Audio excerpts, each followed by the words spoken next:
Good, you got that motherfucker. Got that Hey, 1 motherfucking second. plug powered in. Yeah, man, I need a new laptop, bro. I need Yeah, a new about to laptop. say. I think it's about time. Yeah, because the little power cord is like little as fuck, flimsy as fuck. It's not like a heavy duty one, so Yeah. I don't know, man. I need a new laptop though. But so the audience doesn't know, like, we've been going for like 10, 15 minutes. Because my computer just fucking powered down when I said I had to plug the shit in. Um, I don't know, dude. Fuck this power cord. I gotta get a new computer. But back to Kanye, right? So Uh-huh. here's how he's like Hitler, right? So you got Nazi Germany putting in the Nazi radios, the propaganda radios in the kids' households, into German citizens' households and people's households all across the empire, right? Uh-huh. Kanye doing the same thing. He's putting the STEM players in STEM the players? his little MP3 player. Okay, okay. Yeah, STEM yeah, players yeah, and made that only plays his music, right? yeah. He only puts out, like, certain shit a certain way, right? But he's using his merchandise Uh-huh. as a way to influence the kids. It's like, hey, I'm gonna sell a bunch of shit to kids, right? I'm gonna The sell these shoes to Yeezys. kids. I'm Yeah, gonna yeah. sell these clothes to kids. I'm gonna sell all this shit to kids. But then I'm gonna fucking put out all this propaganda the same way the Germans did, bro. Like, they had social programs that they were doing. They were Yeah. fucking they were giving money to Germans because they were taking it from the fucking Jews. You Yeah. know what I'm saying? And they were doing shit like that, bro. Yeah, I And was so they watching that. I with, was looking with at the that fake shit, Robin man. Hood shit, and it's Yeah. like Yeezy always does the shit where he's like when Adidas started making shoes and slides that look like Yeezys, he Uh-huh. wanted to play the race card and say, they stealing my ideas, and that's when you seen Diddy and Swiss Beats and everybody coming to back Yeezy and saying we stand with Yeezy and we stand with Yeezy, and less than a month later, fucking Yeezy is on Drink Champ saying fuck Diddy Yeah, yeah, because I saw Diddy that. because Diddy didn't give Yeezy the address to where his kids were. Kids were at. Yeah, Why the yeah. fuck would Diddy have that damn address? You know what I'm saying? But that's the thing. And so this same guy who, you're saying you back, No, I ain't say I he's back them. I just not said you, it. not you, Okay, not okay, you, not okay. you. Got you, got you. Like Diddy saying, like, yeah, I stand behind him Yeah, for the culture. He's also doing this wild shit. You know what I'm saying? Like, and yeah. he's been on this wild shit really since 2016. And ever since then, I've been on some fuck Kanye shit. It's been Kanye like shit. that Yeah, ever since he went to Trump Tower. It's been a rap since then. And I don't know yeah, how these motherfuckers been cool with this shit, but Kanye uses all of his media, all of his art, all of his fucking clothing, all of his merchandise to spread his fucking propaganda. If you look at the fucking all the Jesus is King merch, all the fucking church clothes and shit like that, all yeah. that bullshit, bro. Like, everything, And so for me, it's like this guy, He Hitler and Goebbels in one. yeah, he's no different than Trump, right? Yeah, He's yeah. a I said master that. I said manipulator, yeah. a narcissist. And this guy is surrounded by fucking yes men. No one, is going That's to check right him. there. Yeah. There's no one around him, and it's a purposeful design. But there's no one around him to say, "Hey, this shit you shouldn't do," because everybody relies on him, or Mhm. everybody in his circle relies on him. So if you ain't trying to fuck up your money, then you going, yep, sounds good. It's this R. Kelly shit all over again. Ain't nobody saying, "Yo, don't do it." Mhm. Wow, shit, man. But All yeah, fuck Kanye, man. Fuck that son of a bitch. I'm not watching him. He's going to say the same to every interview. Yeah. He thinks It was a Jews hard control the listen. media and whatever, but it's cool because this man is always asking the white man for a handout. All right. Oh, Kanye is a welfare queen. yeah. Let me I'm no means backing him. Like I said, just from I forced myself You to love because Kanye. You and Jr. You and Jeff love no, Kanye. I like him, but I mean I know fucking You love Kanye. I love Kanye, but I'm no idiot. Don't say but. I love Kanye. Just say I No, love I Kanye. like Kanye's music. Just say His I love first Kanye, bro. no, you ain't gonna bait me, motherfucker. Okay. Listen, So I'm no, not listen I'm what I'm not saying. no, no, listen. Hold on, hold on. Do you have crackheads in your family? Yeah, Do you love your crackhead family yeah. members? Okay, Within so my it's family. so it's okay to love Kanye. I loved Kanye until 2016, Yeah, and now this you nigga like broke my heart so fucking much that I now hate him. You know what I'm got you. saying? So it's okay to say, "Hey, I love Kanye." No, Not gonna bait me. I love Kanye Yeah. until 2016, and he broke my fucking heart, and now it is my fucking duty Now, so you haven't seen the interview, right? No. Okay. All right. I saw the So clips. I saw the clips. what do you think of this? What do you think of this one?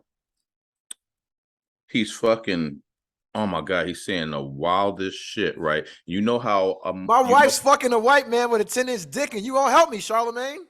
no, yeah, that's crazy.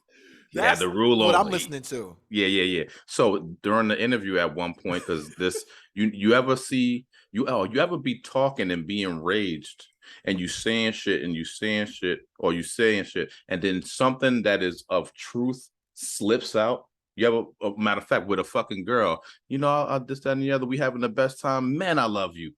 Oh shit, did I just say that? Yeah. Because you felt that shit. Yeah.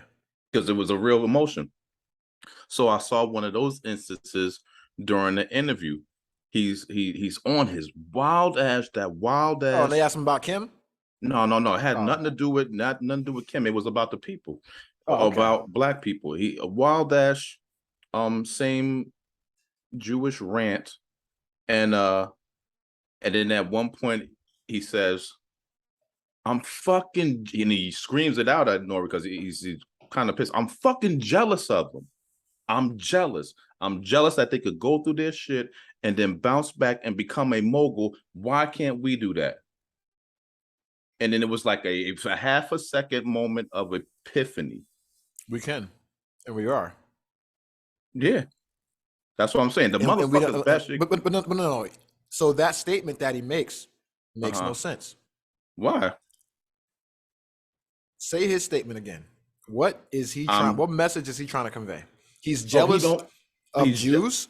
He said he was jealous of and he keeps fucking it up too because he keeps saying Jewish culture. It's like not fucking Jewish culture, but it's like I'm jealous of the way the Jewish people had to succumb through the Holocaust, go through that shit, rally as a people, and then come up and then build some shit up out of the fire, pretty much. Right? We did. Yeah. And so here's the difference. Right? Hold on. Let me finish. And here's why I hate Kanye. Yeah. But the only other thing that because like I said, it was a mass barrage of wild shit and a few sprinkled nuggets that I caught for me personally. The only others, because he said, I think EFN Nori might have said, yeah, we are doing that or we can. But then he said one other. He said black people are still in their Holocaust. Who said that? Kanye? Yeah. You went to the Holocaust Museum, right? Yeah. Are black people in their Holocaust?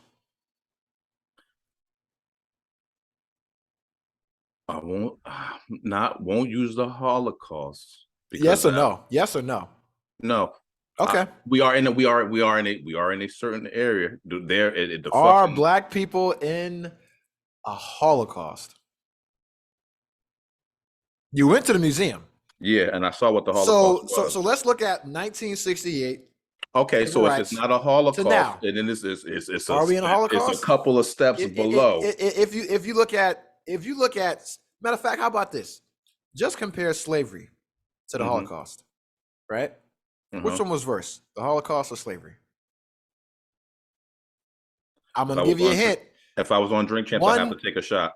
One had 6 million people die that happened to be Jewish, and you had another 20 million people die just associated with the shit that was the fallout from the Holocaust, right? So you have 6 million Jews and gypsies and LGBT and Jehovah Witness and whoever the fuck they feel like killing in Poland and Russia and shit like that, right? You got all of them, and then you have all the other associated deaths, right? So all the people that died in war, all the people that died from starvation due to World War fucking II, all the people that fucking died trying to help the Jews, you know what I'm saying? All the people that fucking died as just like, I'm in England minding my business, and then the Germans bomb the fuck out of London. I die, nigga. You know what I'm saying? I'm in this 20 million now, right? So that's the Holocaust, right?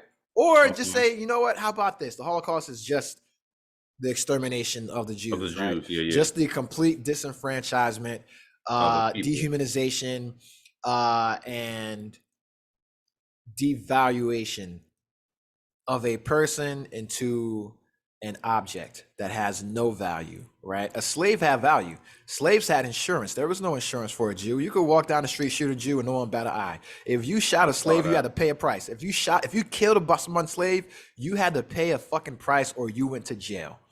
You know what I'm saying? That's how Slaves were people got property. rich, because slaves were property, and slaves, you could put life insurance policies on slaves. That's how these colleges got built, because they took out policies on slaves or they bought and sold slaves. So you cannot compare the Holocaust, because at no point did a plantation owner say, hey, I'm going to kill every one of my fucking slaves. Yeah, no, you couldn't do And that. everybody You'd be that killing your gave business. everybody that gave a slave a biscuit, right? Uh-huh.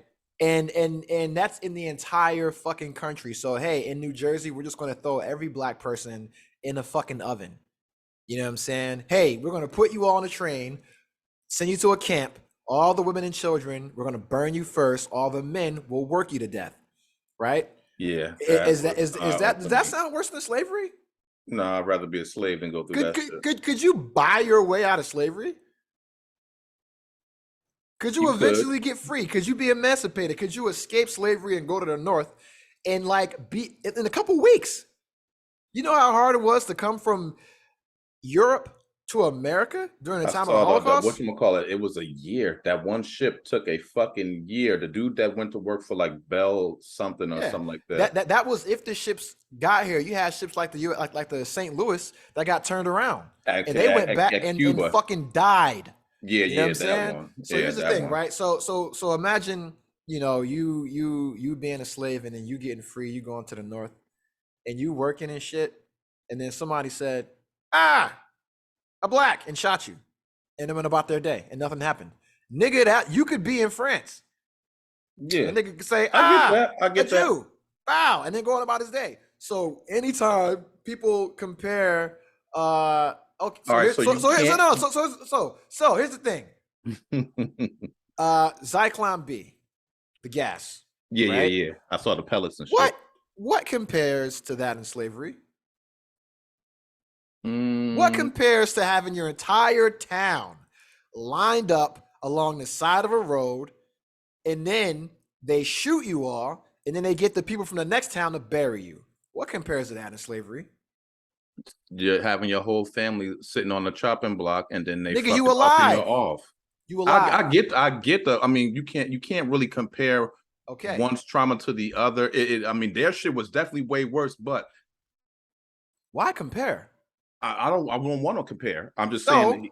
when you say a person like Kanye says black people are going through their Holocaust, yeah, it sounds Okay, good until you think about it, and it's like, no, it's okay, fucking so stupid. well then, per EFN, he don't know how to articulate it. He don't But fucking read. That's the yeah, I get problem. He that. said he doesn't read. Yeah, Calvin, dog, if one of your friends said, I don't read, would you take I'd be like, anything you're a this nigga fucking idiot. Okay, so why are you not looking at Kanye the same way? This I man am said, looking at. I didn't this say. man said, I don't read. Yeah, he's a fuck. Like from the jump, I said he's a fucking idiot, and it was a hard listen. But in between, like I said, it's like using propaganda. You sprinkle some truths on top of some wild shit to try to make your own fucking story. That's what I said. If this nigga says oxygen, if this nigga says I breathe helium, oxygen. if this nigga says helium and oxygen makes water, right? And then goes H2O. on to say a bunch of wild shit, right? He sprinkled in some knowledge, Yeah, that's what I'm right? saying. I'm not. I'm Does not that mean? Does justifying. No, that I'm mean not. That's the thing. Do you even have to acknowledge No, that knowledge? No. no, So it's I no. choose not to Especially acknowledge if you know. anything.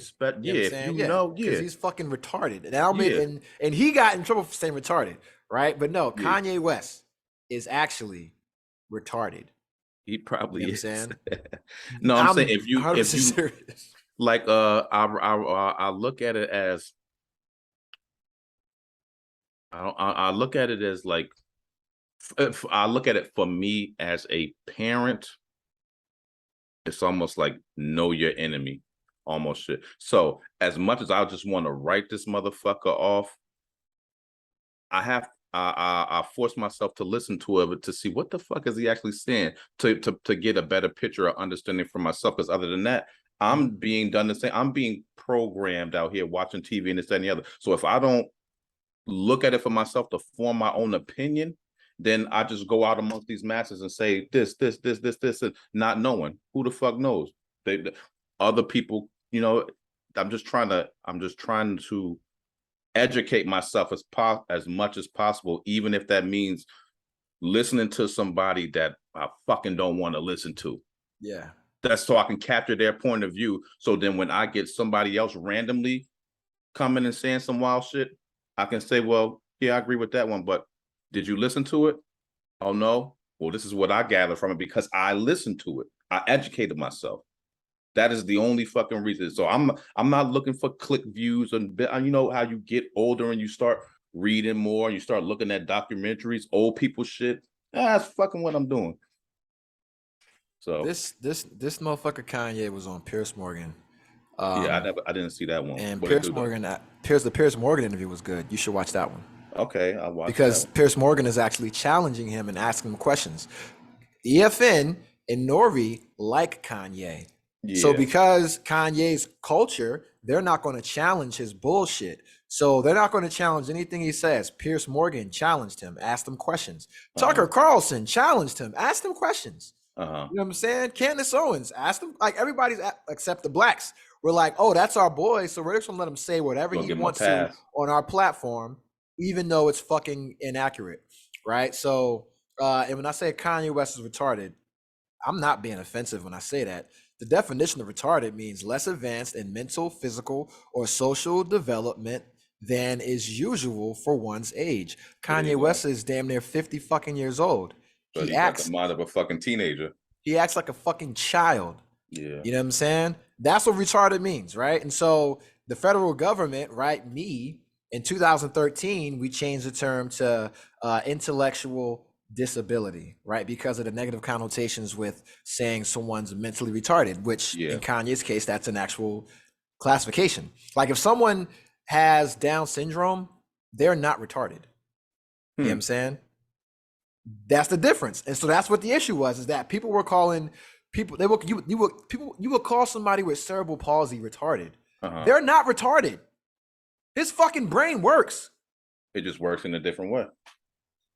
Stephen Hawking, his brain works. He ain't retarded. Genius. You know what I'm saying? And that's the thing. And so you have people, and I don't want to go on this rant, right? But it's like, I got you. But the thing is, retarded has nothing to do with like a physical handicap. And the reason why we had to change it is because people were using the word retarded to go to any physical handicap or disability, not just an intellectual disability. So like, let's say if you're 20 and you can't read, you know what you are?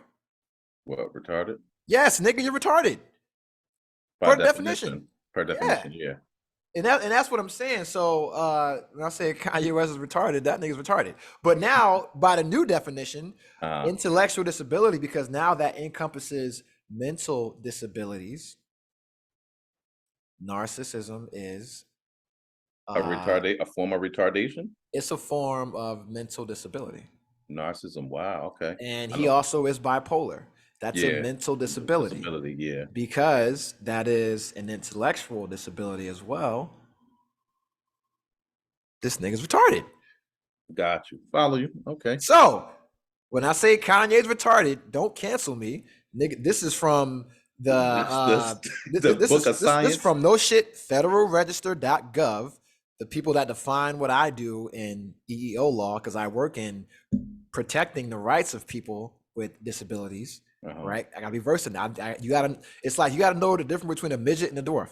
Big difference. Yeah. Do not get it confused. Right. One is I just happen to be 4'11". One is I have a medical condition. Yeah, and so it's a big difference, right? And that's the whole Kanye West. And Kanye West used the word retarded incorrectly on Drink Champs as well, right? But on the Piers Morgan interview, they asked him. They said, "Hey, well, why'd you go all anti-Semitic?" And he said, I was fighting fire with fire. And then Piers Morgan was like, well, when did the Jews do that to you? He couldn't answer the question. So he said he went anti-Semitic to fight fire with fire, because in his mind, if he's fighting fire with fire, and to him fire is being anti-Semitic, in his mind, that means the Jews For are being, conspiring yeah. against either him or all black people. So now who does that sound like? Oh, that definitely sounds like Hitler. And so now when I say Kanye West is a Nazi, Kanye West is just like Hitler. When I say Charlemagne made this point about Kanye West and didn't know how fucking accurate he was, Was, yeah. like, yo, bro, like you said, like brilliant idiots. Like y'all said some shit And didn't and it know was, how spot on and you you ain't were. know how spot on you fucking were, man. Salute to God, you know? And that's what it is. So he's using his platform and everybody else's platform to say the same incorrect message, Mm, right? So he's going on Tucker, he's going on Pierce Morgan. So you're going in the US, you're going in the UK, yeah. you're going in black community on Drink Champs, Yeah, I saying the think same anti-Semitic message, and only one group of people is letting that shit rock. So us. now, when we go back to the question about Kanye saying he's jealous of the Yeah. Jews, it's because the Jews, like every other culture in America, with the exception of black people, they hold people accountable when it comes to disrespect, and they don't disrespect their own culture, right? So Gotcha. if you look at because it ain't just the Jews, right? LGBT, they do it too, Yeah, right? yeah. If you look at and this shit just happened, dog, with some shit. It was some shit, but it was like some obscure ass group. And and here's what it is, right? Because everybody's like, well, how come everybody has to apologize to the Jews? Everybody got to apologize to the gays. Everybody got to apologize to this, but nobody has to apologize to black people. You know why? Hmm. Because the Jews don't call themselves kikes. Respect. I can't knock that. The I Jews know don't exactly call what you themselves mean. kikes. Yeah. And I know I sound crazy right now, but my Jewish friends know what I'm talking about. The Jews don't call themselves kikes. You know why when Tyga made a song and the Hispanic community got fucking tired of him uh misappropriating and What do you stealing do? Hispanic culture? Because Tyga made like 10 songs, all the same, all like Mamacita, Macarena, Ay Ay Caramba, a bunch of like fake ass Latin songs, Yeah, right? yeah.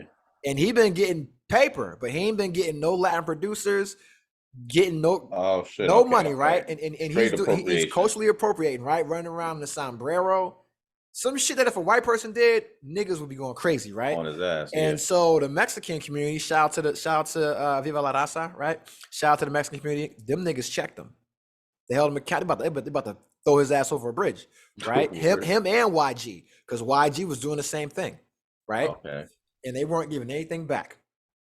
And so the Latin community out there checked them. You can go on Google, you can Google this shit. Tyga Hmm. apologized. He made a public apology about this shit. He Word? he took down the video. I think it was him and YG, like a music video they paid like a couple $100,000 for. They took the video and reshot it because the Mexicans said, we ain't with that shit anymore, right? And yeah. And so they are holding people accountable. And guess Yeah. what? The Mexicans ain't calling themselves spics. They not calling themselves beaners. They not calling themselves wetbacks. True. I agree with that. You know what I'm saying? Stop Asian hate. Stop Asian hate. You wonder why they got a bill passed so quickly and why they got a bunch of shit done and Asians are like 3% of the population, right? You know why? Because they're not calling each other gook. They're not calling each other zipperhead. Mm.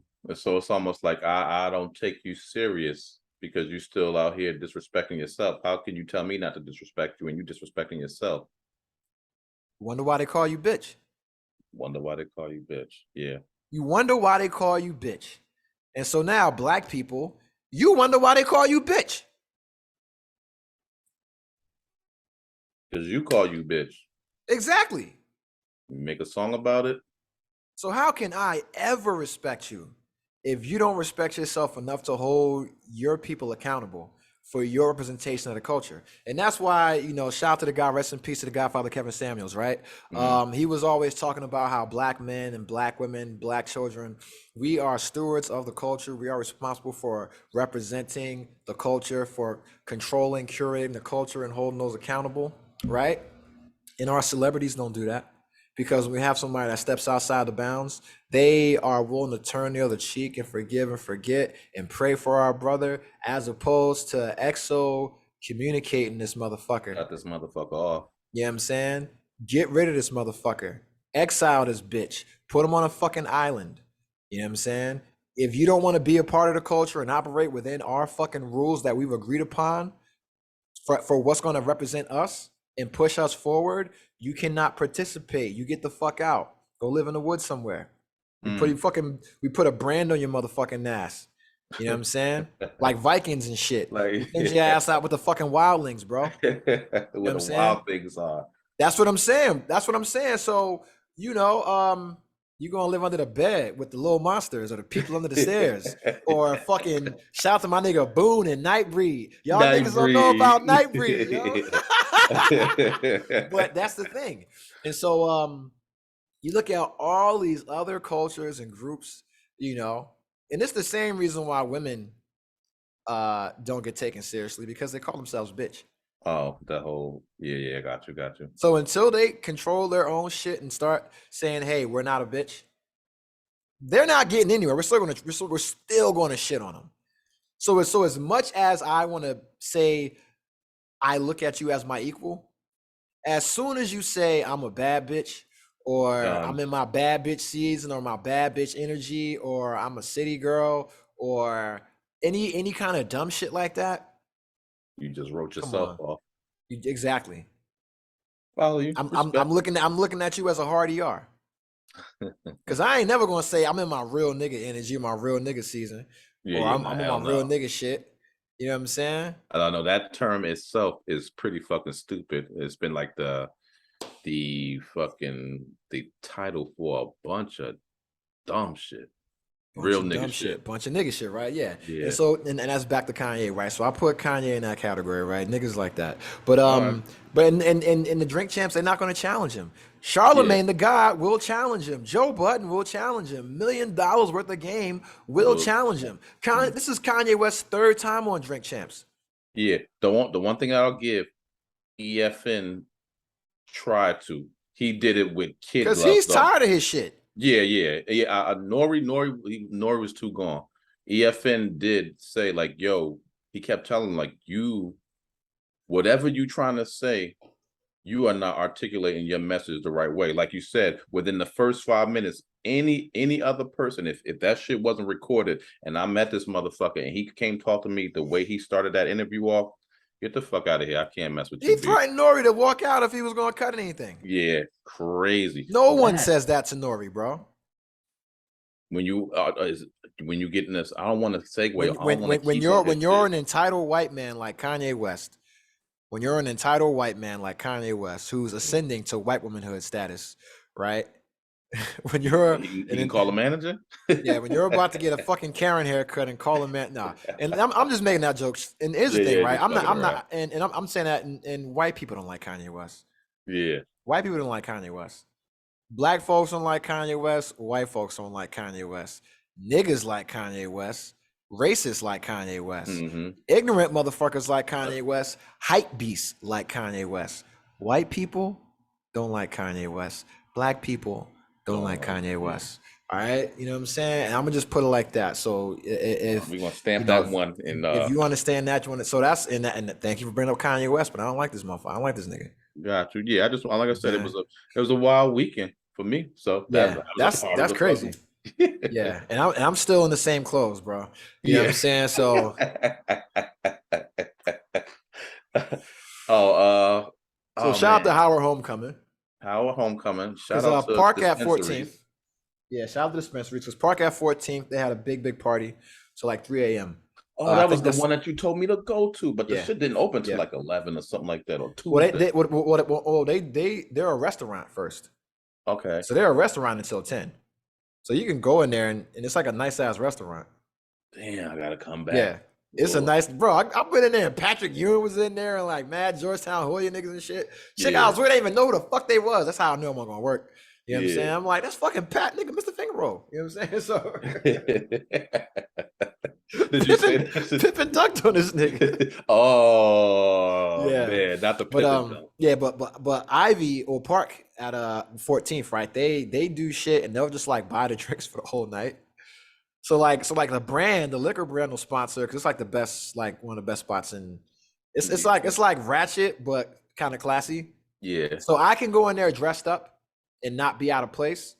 But the chicks that come in there dressed up, they 100% out of place. TTG. They 100% Oh, TTG. TG. Oh, Train to okay. go. Train to go. They Okay. busting it open. They coming in there in they little black dress and they red bottoms, and they Yeah. got their fucking MBA and their PhD, and they're well traveled, well spoken, well cultured, well mannered, And we letting it and go today. them knees is well oiled.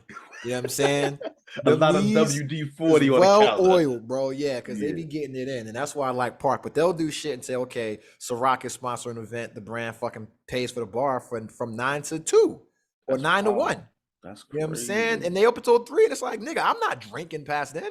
Yeah. I'm not drinking at all. I got weed. I'm I making it get the home. chill. Yeah, yeah. I But get I, the I can chill. I can come in here and the bitches drink for free. Yeah. Now my job is easy. All I gotta do is be funny. You know what I'm saying? Be funny. Oh shit. That's easy, Yeah. And Oh man. and so I'm going out to shit like this, and I got my homeboy out here and shit like this. He's another person that's in the EO world and shit. So different agencies. So we out here just two young brothers, just going for ours, right? And so because you gotta find colleagues, you gotta find colleagues out here, bro. That shit is important. Oh yeah. You gotta get a wolf pack. You know what I'm saying? You cannot be a lone fucking soldier. You can't be a out lone here. wolf out here. Hell no, you die, nigga. You be a T-Rex. You die alone. Or You know short arms. Yeah. So that's the thing, right? And so it's like, all right, my job, right? I'm dressed how I was at 10 a.m. yesterday when I'm going out to go pick up a package for him, bring it to his shit pregame, and then go out, right? So I get up, get dressed, throw my shit on, do some chores around the house, run some errands. It's about 3 in the afternoon, right? I'm like, all right, let me go to the store, let me pick up this package for my man. Easy day, right? I'm dressed like this. You like right? Got my Asbury Park shit on, got my Attack on Titan hoodie, got my gray Air Force, my gray Nikes, my gray Air Maxes, right? I'm chilling. My gray socks, you know what I'm saying? Calvin Klein drawers, wife beater, I'm chill. Wife beater is actually a racist term, can't say that anymore. My A shirt. I remember that from I remember that from the Wife day. beater refers to Italians because they used to always wear the A shirts, and so beat the shit out of their wives. People used to call it okay. Yeah, and so that it wasn't okay. It was normalized. It was normalized. Yeah. Slavery wasn't okay. It was normalized. It was normalized. The status quo. It was the status quo, bro. Like, yo, shit, date rape was the status quo. That don't mean it was okay, nigga. Yeah, true. It's like, poor choice of words. Point. Yes, it's like Kanye. Whatever you trying to say, nigga, you ain't articulating. You know what I'm saying?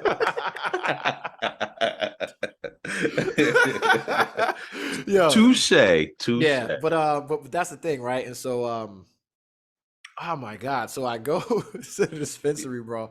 I pull up to the shit. I'm in a good mood, right? Yeah. I'm happy as shit. I'm in a good mood, kid free.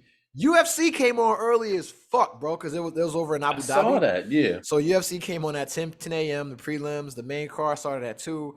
I watched the whole UFC card. Shit was dope. Drank, ate, like kava and shit. And like the sun is still out. It's like 4 o'clock, right?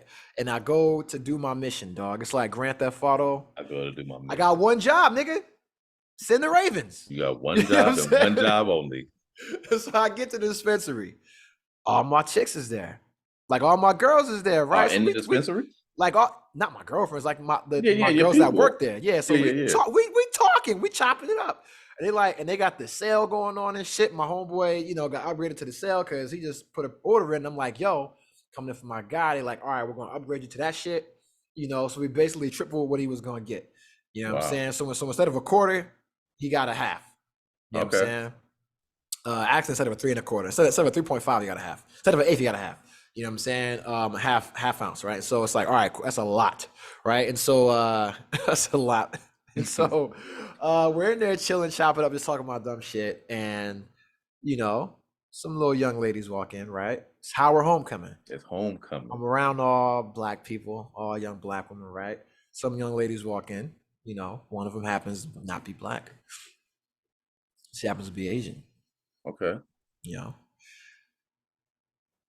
piqued my interest a little bit, Bing. right?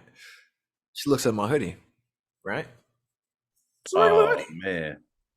but it's a little anime hoodie. Yeah, a little anime. Anime hoodie, looking at how niggas coordinating, right? The silver, the gray, the I got white, the the mushroom belt. silver. I mushroom belt. I got the socks, Yeah. the socks and the shoes and the gray on the shirt all match. And I got the white stripes. I'm not wearing white. I'm wearing all just completely gray Air Maxes. I don't know if you can see that shit. Light probably too bright. Yeah. I can But see it. yeah, I see it. Yeah. you know what I'm saying? With gray Air Maxes, right? But I got white stripes on my shirt. Don't fucking make sense, but got the gray accents everywhere. You know what I'm saying? So, It's it's about the eclectic, but details. it goes You gotta together. coordinate. You gotta gotta coordinate, coordinate. And so that's the thing, they're coordinating. But she sees the nigga anime shit, and she's like, "Oh, what's up? You watch Attack on Titan?" I'm like, "Yeah."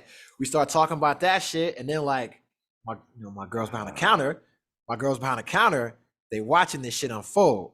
Yeah. And they like, "This nigga got him." You know what I'm saying? They watching the Shark Hunter. Yeah, because they know how old I am. Okay. Look at these college kids. Oh shit. And you're an older gentleman and just so intriguing. I'm knowledgeable. 40, Yeah, dressed yeah. like this. Me like my car, right? Because there's parking right in front of the dispensary, right?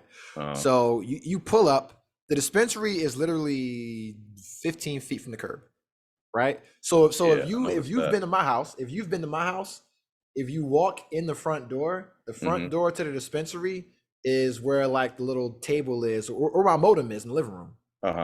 Is that far? Well, that close, right? Yeah, close. So you park in the front door is right there. I park in front of the dispensary. My car is right out there. I don't turn my car off. Oh, we still running.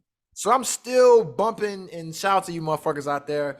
I listen to a lot of music beyond hip hop and rock and roll and classical and shit like that. I listen to a lot of electronic music. One of my favorite artists is Kavinsky, right? Made a classic album called Outrun, Night Call. Their famous song on there. Ever seen the movie Drive? Did the soundtrack on that. But it's like synth pop, retro wave type shit, right? Okay. Different shit. This is me, right? And my jacket is closed. I look like Avon Barksdale, right? That's what it is. That's what it is.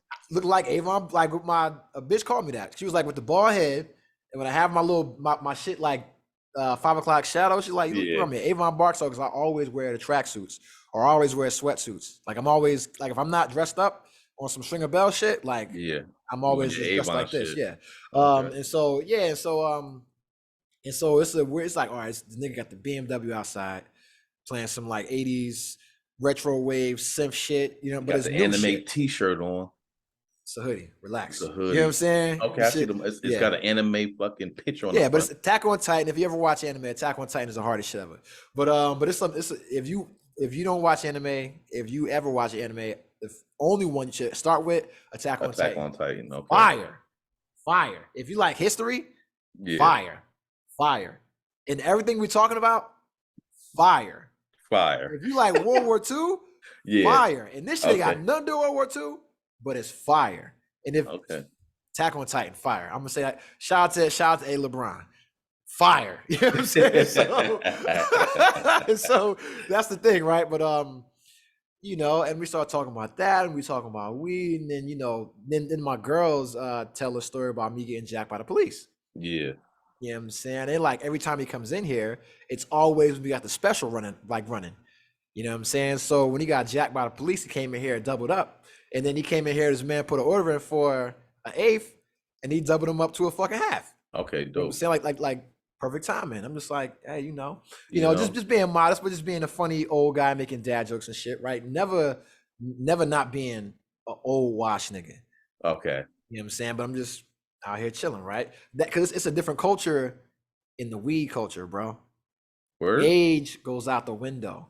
In the drinking culture, there is age brackets. Yeah. You get the young motherfuckers that like to get sloshed. You get the winos that a lot of it is experience too. Yeah. You know what I'm saying? And you can learn a lot. Like weed is really is more of an individual thing. So it's not like, okay, you're drinking beer because like you watch college football or you do it's like, okay, you do weed for whatever it is you do, right? or you do a psychedelic for whatever it is you do it. So everybody has their own shit. So you always like, okay, so people always ask, why do you smoke? Yeah. So now you're asking me a personal question, right? You already know I'm into all the cool anime. You already know I'm a fly motherfucker, right? Because I'm dressed like this, nigga. Yeah. You know what I'm saying? I'm coordinated. You already know I got a little something going for me. I got the car outside, right? Which is still on. Music still blasting. Because it's DC. Because it's DC. Flex. Subtle right? flex. Very subtle flex. You know, and your girls is out there and they notice me first. You ain't noticed me. You notice my shirt. Your girls notice me. They talk first. Mm-hmm. So they noticed me and was like, this motherfucker's attractive. You know what I'm saying? Let's talk to him. Right? So we have a conversation. You noticed me because you saw the detail. Okay, I like that. That's where the devil is. The details are in the devil is in the details. You know what I'm saying? And so, and that's the thing, right? So, and that's why my girls behind the counter are like, yo, got him. Because we've been out before. Like, we hang out because, you know, when I came down, when I had to get readjusted to this shit, and I had to get you know, and I had the goddamn allergic reaction, I had to get reacclimated to marijuana. They helped me. They had to like walk me through mad shit. They ones that put me in touch with a allergist, you know what I'm saying? Got me with the right doctor and shit like that. Got me with the right strains, helped me identify what brand fucked me up and had me, you know, so it's you know, some good shit, right? It's friends. So the same way like I meet people like when I was in San Diego or Hawaii, where it's like if you do one thing for me, like I'm forever in debt to you. Yeah. And like I'm gonna treat you like you're the greatest person ever because you did something for me that was important. Like you stopped me from dying. You know what I'm saying? You said, hey, this brand of marijuana uses a pesticide and they've been flagged, and you're like one of 600 people that have had the same reaction, right? That's a recall on weed. You didn't have to do that, right? FDA don't approve this shit, but you did that for me, and now I can resume enjoying something I love doing, right? So now you're a friend. You changed my life. The olive branch has been extended. You know, yeah. So I'm gonna always look at you like that. So we hang out and shit. So they see me working. They know I know sales. They know I'm a mediator. I'm a counselor. They know my job. They know I is have to a get particular people set of skills. A particular set of skills. They know. They listen to the pod. They know about the timelines. We talk about that. Yeah. And so it's like, yo, the audience is crazy, bro. Because once you tell people you got a podcast, people want to listen. Because they want to hear how dumb you are. They want to hear how bad That's how dumb this motherfucker is. Yeah, they want to hear how bad it is. And then when they hear it's actually good, then it's like, holy shit. Oh, shit. So everybody wants to hear how bad it is, right? So then she asked this personal question, why do you smoke weed? And I say, hey, I was on submarines for 20 years. And she's like, what the fuck are you talking about? Oh, I was in the Navy for 20 years. I was on submarines. Here's a video of me at the North Pole in my underwear. Oh shit, you giving it you know what I'm saying? The Iron Man shit. So I'm showing you what I'm working with. Yeah. Subtle flex, right? Subtle flex. But I'm also showing you I've been to the North Pole, something that nobody else you will ever meet in your life. Only a few of us that can say that. So I'm fucking. Somebody in the dispensary because everybody heard it and everybody saw the video. So you got me in there. It's Howard Homecoming. Full of black chicks, full of Hispanic chicks, couple white chicks in there, one Asian chick in there, right? Yeah. Got the car outside playing the Kavinsky. And I'll play the song for the audience so you guys know, right? I'm in the joint. I got my tracksuit on. I'm color coordinated. I'm the only black dude in there. I'm the only man in there. It's all girls. It's Howard Homecoming. Niggas don't buy weed from the dispensary. You ain't lying, because I saw some wild shit that weekend. They just buy this shit out in the street. Like when I was talking to JR and he was like, Steve, his man just came in through the weed. And I'm like, yo, fam, you know that you can like have somebody drop this off at your house. You don't have to buy it on the corner. You don't gotta live like this, bro. We've advanced from those times. Yeah, like this ain't the color purple, dog. The color purple weed. Oh, shit. Yo, I gotta tell you offline, but that exactly is what and that's I the saw. thing, right? So I'm the only black dude in there, and this is me at 6'1", 195, right? Got the beard growing, hair is low, No haircut, cause I just shaved it, but it's low. It's still all right. I look like Tony Parker right now. Neat and Good, what you call it? good enough for Howard Homecoming. Yeah. You know what I'm saying? Because these niggas Yeah. ain't driving and ain't got weed or no good ass stories. God And damn. no good ass jokes The most and a good ass interesting man in personality. the world, huh? You coming off like And that? I already have built-in validation. You know why? From the people in the dispensary, From your the girls. goddamn people in the dispensary. So So they, every time, I will go out with my boys and I tell them all the time, like, yo, I meet the staff, I meet the waiters, I meet the fucking cook, I meet the server, I meet the busboy, I meet everybody in every venue I go to. One, because I'm gonna choke at some point. I'm gonna fucking choke on some food. Save me.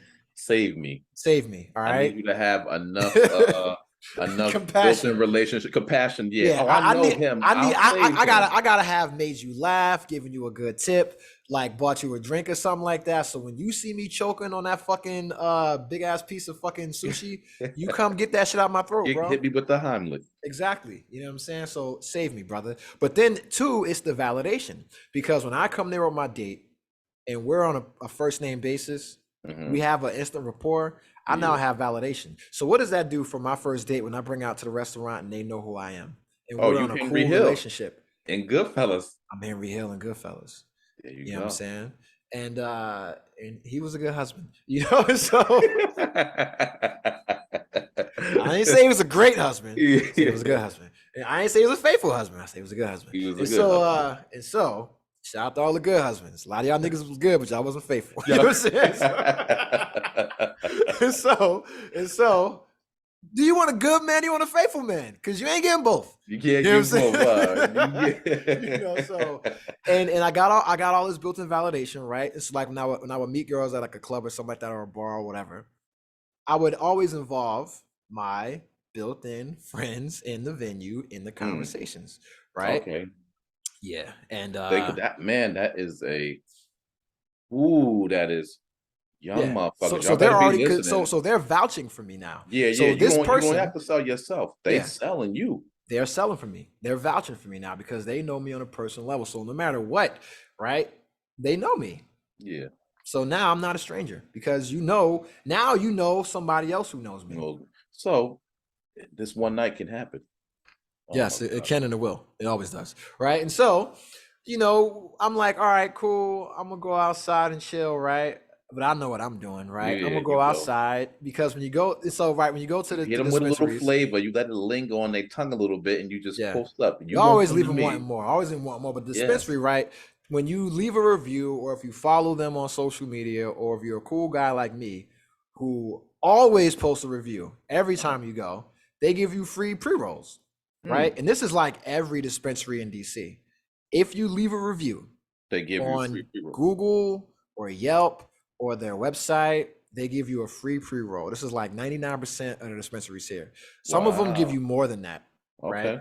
So just a heads up, if you're in DC, you want some free read, just go to a dispensary and And then fucking a review. review. All And right. you don't gotta buy something. Just leave the review and then go. And then just buy one joint and you'll get another one for free. You know what I'm Oh saying? man, I wish you would have told Yeah. me that. That's why I wanted my man to meet you because you could have put on crazy game. That's what I'm saying, bro. Nigga, I'm poor. You know what I'm saying? I gotta make this shit You out here stretch. super couponing Yeah, I DVDs gotta and make this shit. shit stretch, right? And so I'm outside the car with my free because I got like three because they always give me more than one, right? So they gave me three free J's, right? Of the good Mhm. shit, three free pre rolls, right? So I'm sitting outside the car and they come in nice little glass jars, right? And when the girls came out, I gave them all the pre roll, you know. And they were like, "Oh my god, that's so nice, thank you," you know. And I'm like, "That's what's up, cool." I'm like, "Y'all had a nice conversation, right?" But I didn't focus on anybody. Yeah. I already know who I'm getting. She already know who I'm getting. Sure. Yeah. It's a matter of time. You know what I'm saying? I'm leaving here with something. You know what I'm saying? It's Howard Homecoming.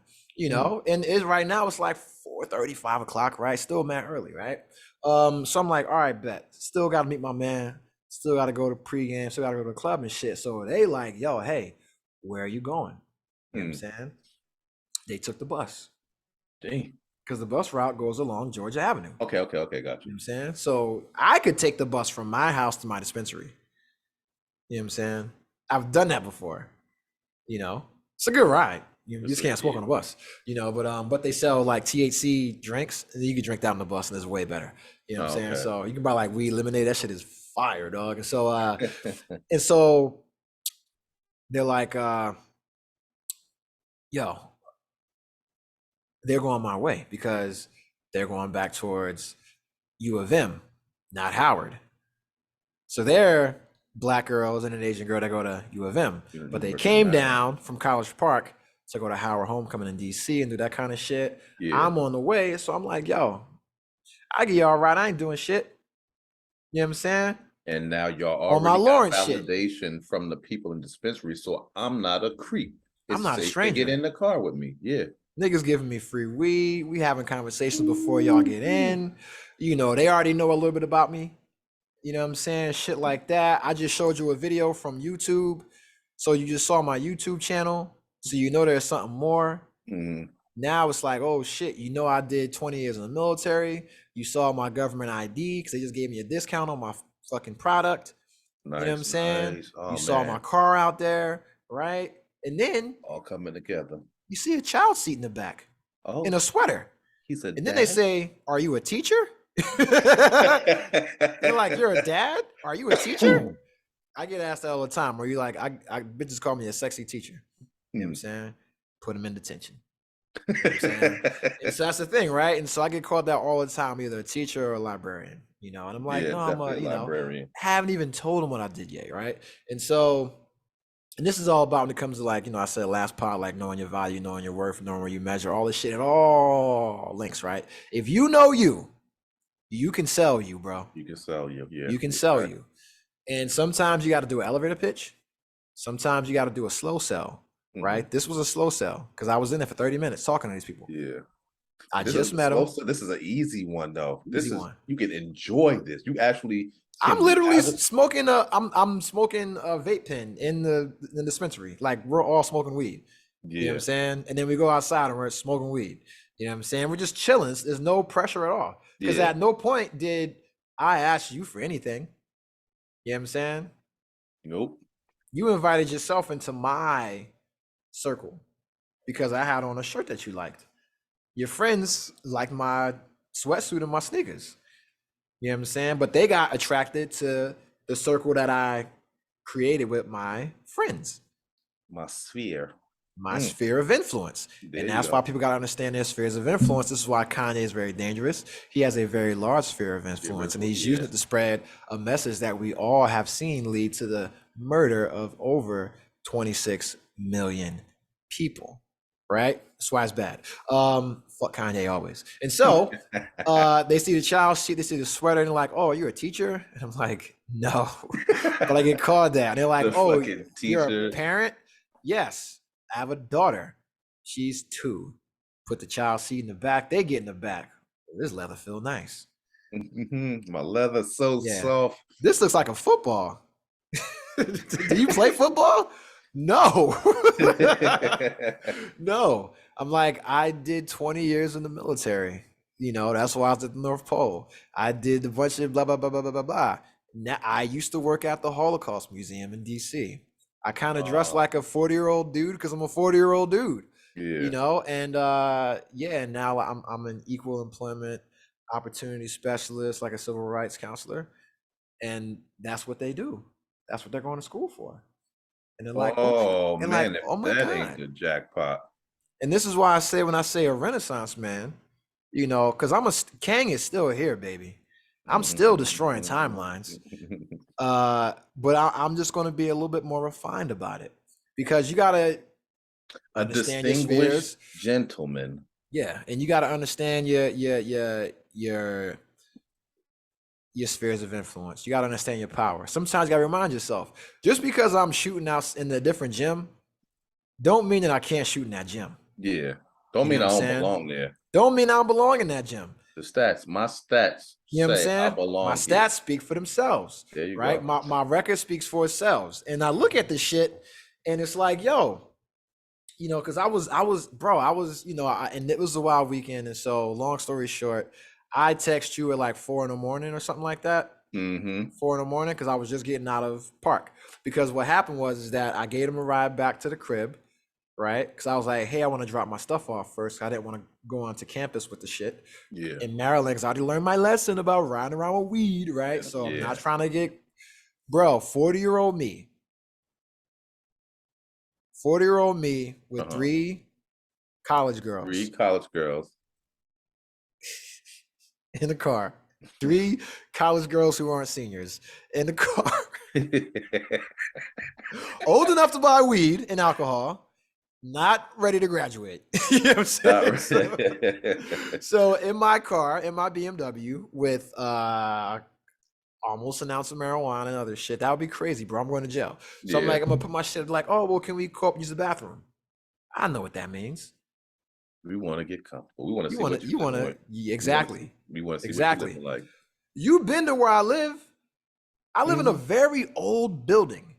So when you come to Silver Spring, you pass all the nice buildings, Yeah. and that's where they thought I was living. They were like, oh, and then you And get then you the see the scenery houses, changes. you Yeah, see the they change. houses, and they're like, okay, we're gonna make a left eventually.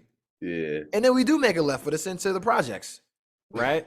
And then they're like, oh fuck, this nigga's about to murder us. Like I seen the expressions change, right? Word, you can see that the smiles go to a straight line across. I used to really be worried about bringing folks back to my place. I used to be ashamed, Mm, you know, because it's like I'm in a very old building and it's the projects, bro. But I'm like, yeah. well, my shit's nice and my shit's always clean, and my shit's nicer than every woman I've ever dated, This shit is probably except one. nicer than their fucking Except college one. dorms. Well, way nicer than that. But I wasn't worried about them because I'm like, they're going back to a college dorm, bro. Yeah. They're all roommates. What the fuck? Like, y'all got bunk beds. Y'all got a Twin size bathroom. twin Y'all share a mattresses. bathroom with like 10 other people. Yeah, Like, yeah. you motherfuckers is on vacation, right? So, and I'm like, okay, these bitches are coming to Dubai. And Mm. I'm the old nigga shitting on their chest. You know what I'm saying? Shout out to the official water of Cognac Stories podcast, Liquid Death. Liquid death.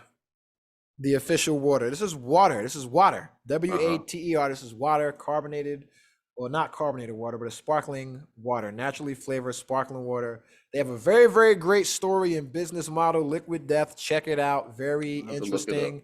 Look it up. If you listen to the podcast, look it up. Their marketing model and story is amazing. If you're ever thinking about starting a business, look that shit up. It's not black owned though. That's why I succeeded. Cold. Cause you know niggas ain't selling water without putting sugar in it. Yo, so they come back to the crib. They see, and I left the house, right? Because I'm like, yo, I'm coming to get this shit. I'm gonna drop them off because I'm being a good Samaritan. I'm not meeting my guy until like 8 o'clock. It's 4:30. I got time to kill, right? I'm in no rush. I still gotta change because I'm going to a nightclub where I can dress up at, where Patrick Ewing be at, Allen Iverson be at. All the bad and bougie chicks be coming out there with like they shit on, right? You know what I'm saying? So I'm like, yo, I got time. I'm gonna shave my head. I'm gonna get my beard trimmed up, shit like that. I'm gonna get right. We come back. They see the TV, got music playing in the background. Whose music happens to be playing? Mine. You know. There you go. You Oh, know, you're an artist too?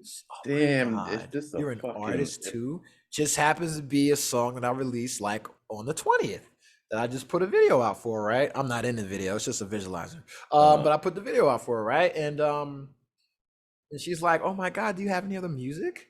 And then, cause I'm just on YouTube, right? And then she goes on her phone, pulls up Apple Music, and then all my shit comes up along with the music videos. So I look really legit and not like a bedroom rapper, right? Like and so, rap. and then the other one pulls up the Spotify and it has all the other shit. And then somebody else goes up on the Instagram and says, "What's this lyrics to go?" Oh my God, you write poetry? This is all in a span of 4 minutes of coming in the house, them looking at me playing one song on the television, which happened to be Akari and Yaku said was a song that I'm singing on. Yeah, they wanted you know what I'm saying? And they all come down. You've been in my house. They see the little lounge chair that looks like the chair that you sit in at the fucking therapist when you go to the fucking doctor. So of course, the Asian one goes and sits in that one. The two young ladies sit on the middle chair. You've been here. They sit on the middle sofa. I sit on my little love seat so I can make direct line of contact With with the one that, everybody. yeah, but with the one that I want. Okay, across You know the what I'm like. saying? Okay. Yeah. And then I got the table out, so we roll up, we chill, Damn, we y'all start roll up right parlaying that there. motherfucker. Everybody. Hell yeah. Oh my god. Yeah, it's a lifestyle, bro. It's a lifestyle. Like this shit is different. With the drinking culture, there's brackets. With Yeah. weed, if you like, weed is inexpensive. So the entry level is just, can you afford good weed? Or can you grow good weed? Because you can always buy seeds and grow your own great weed. And then you're the man. That's where I'm gonna go next.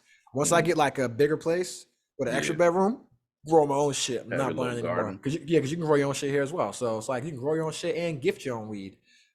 You know what I'm saying? So I could actually grow my own weed and sell my music and my merch as gifts.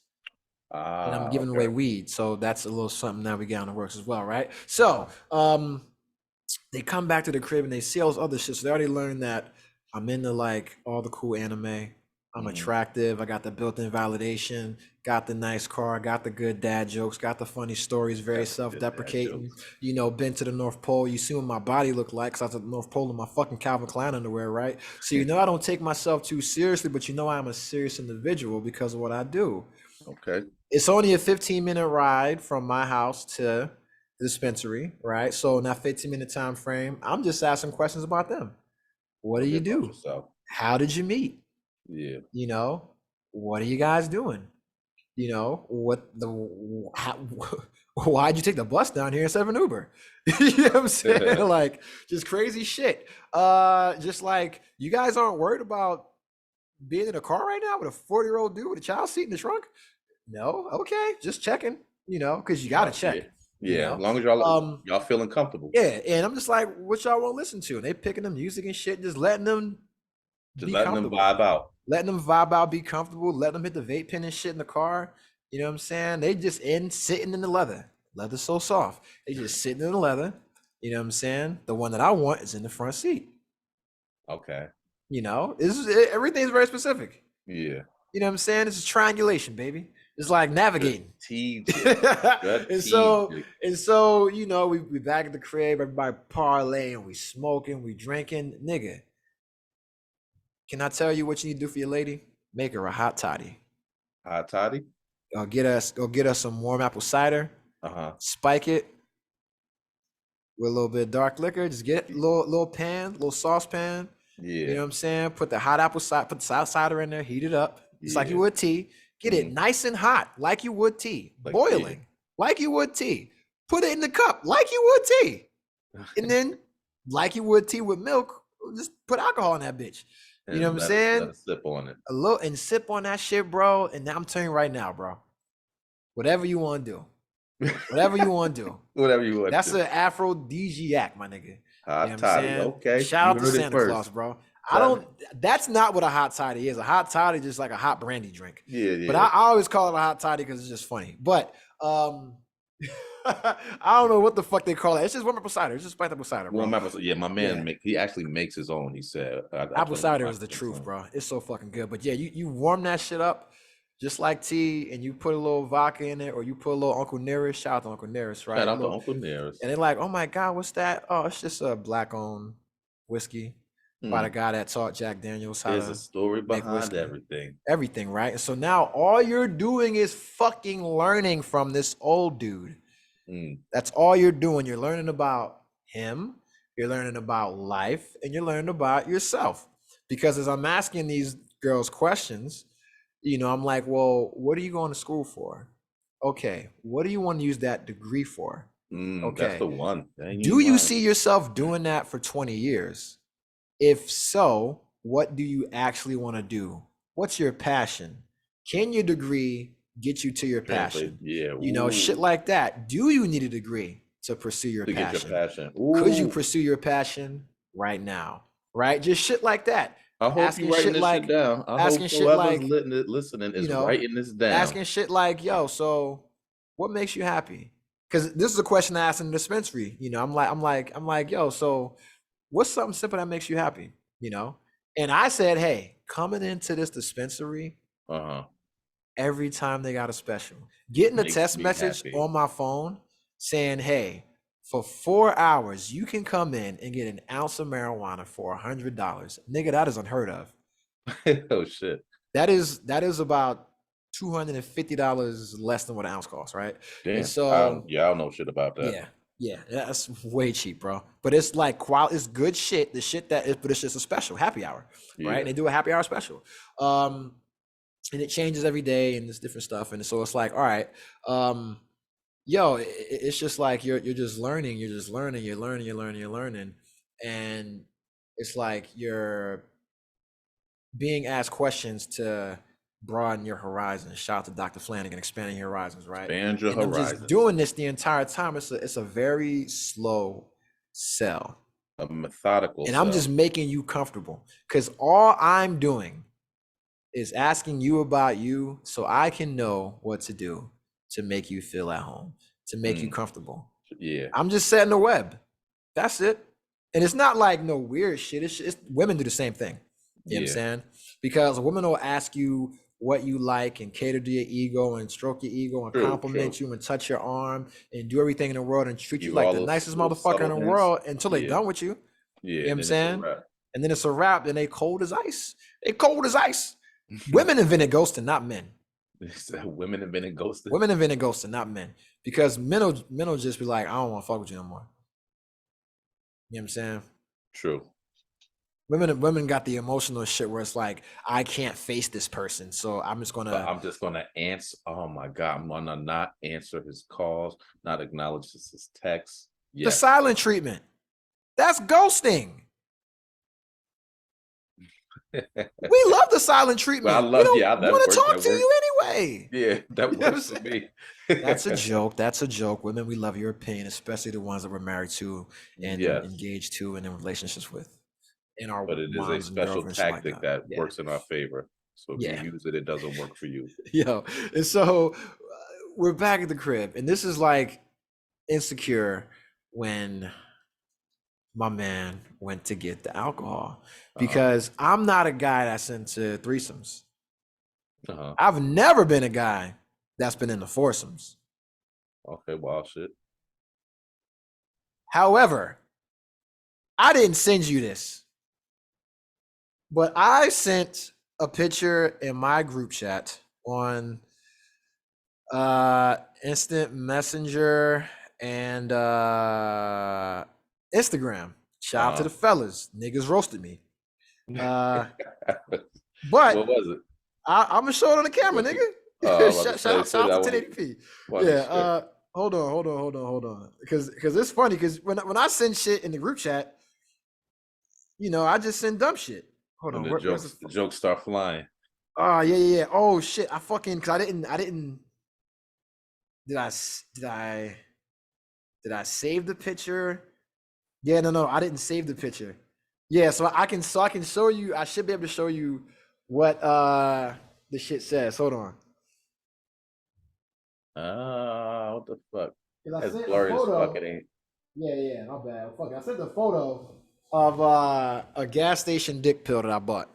Right, went to the gas station. Blue Chew or something like that. Yeah, I bought not a Blue Chew. This is like a Rhino, some weird shit. Yeah, I remember. I heard one of them wild ones, right? Like not no Royal Honey, not no nice shit, right? My man, Royal Honey is the wave. Royal Honey's the wave. I haven't got it yet. I'm about to get it.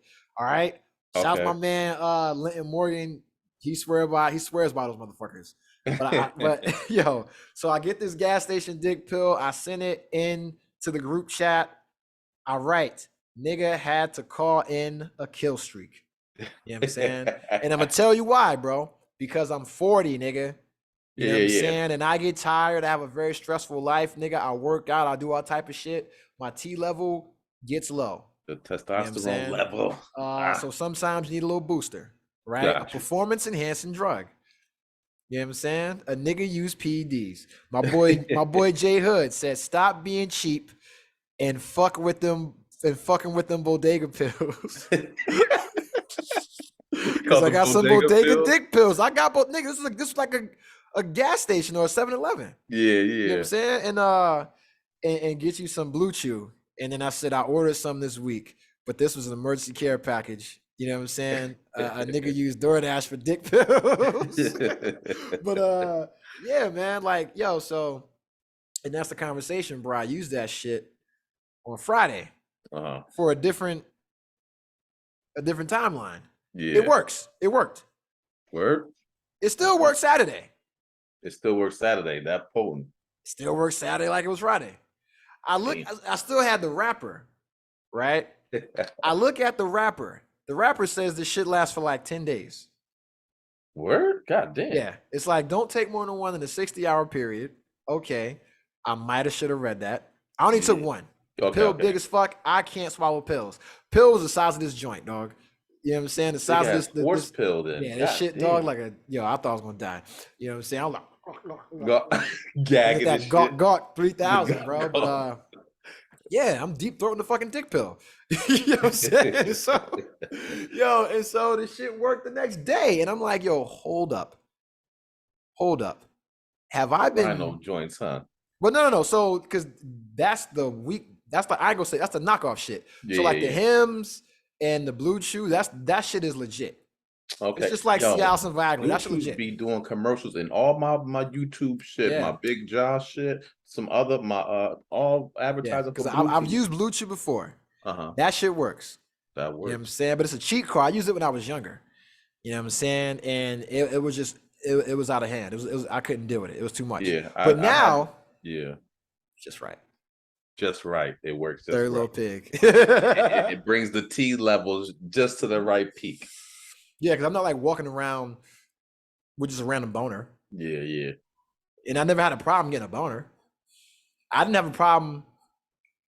You know what my problem was? With a condom? Like a sensation? Yeah. Yeah, that fucks me up. And I just wouldn't stay hard, bro. Yeah. You know what I'm saying? And I just kept saying I was allergic to latex. And then they believed it. They're like, okay. I'm like, you see my dick hard as fuck.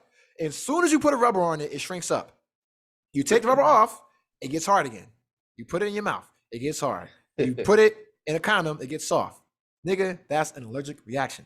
You know what I'm saying? That's what you done. And they believed you. It worked. It worked. You know what I'm saying? And yeah. And so my shit was in the condom, bro. You know what I'm saying?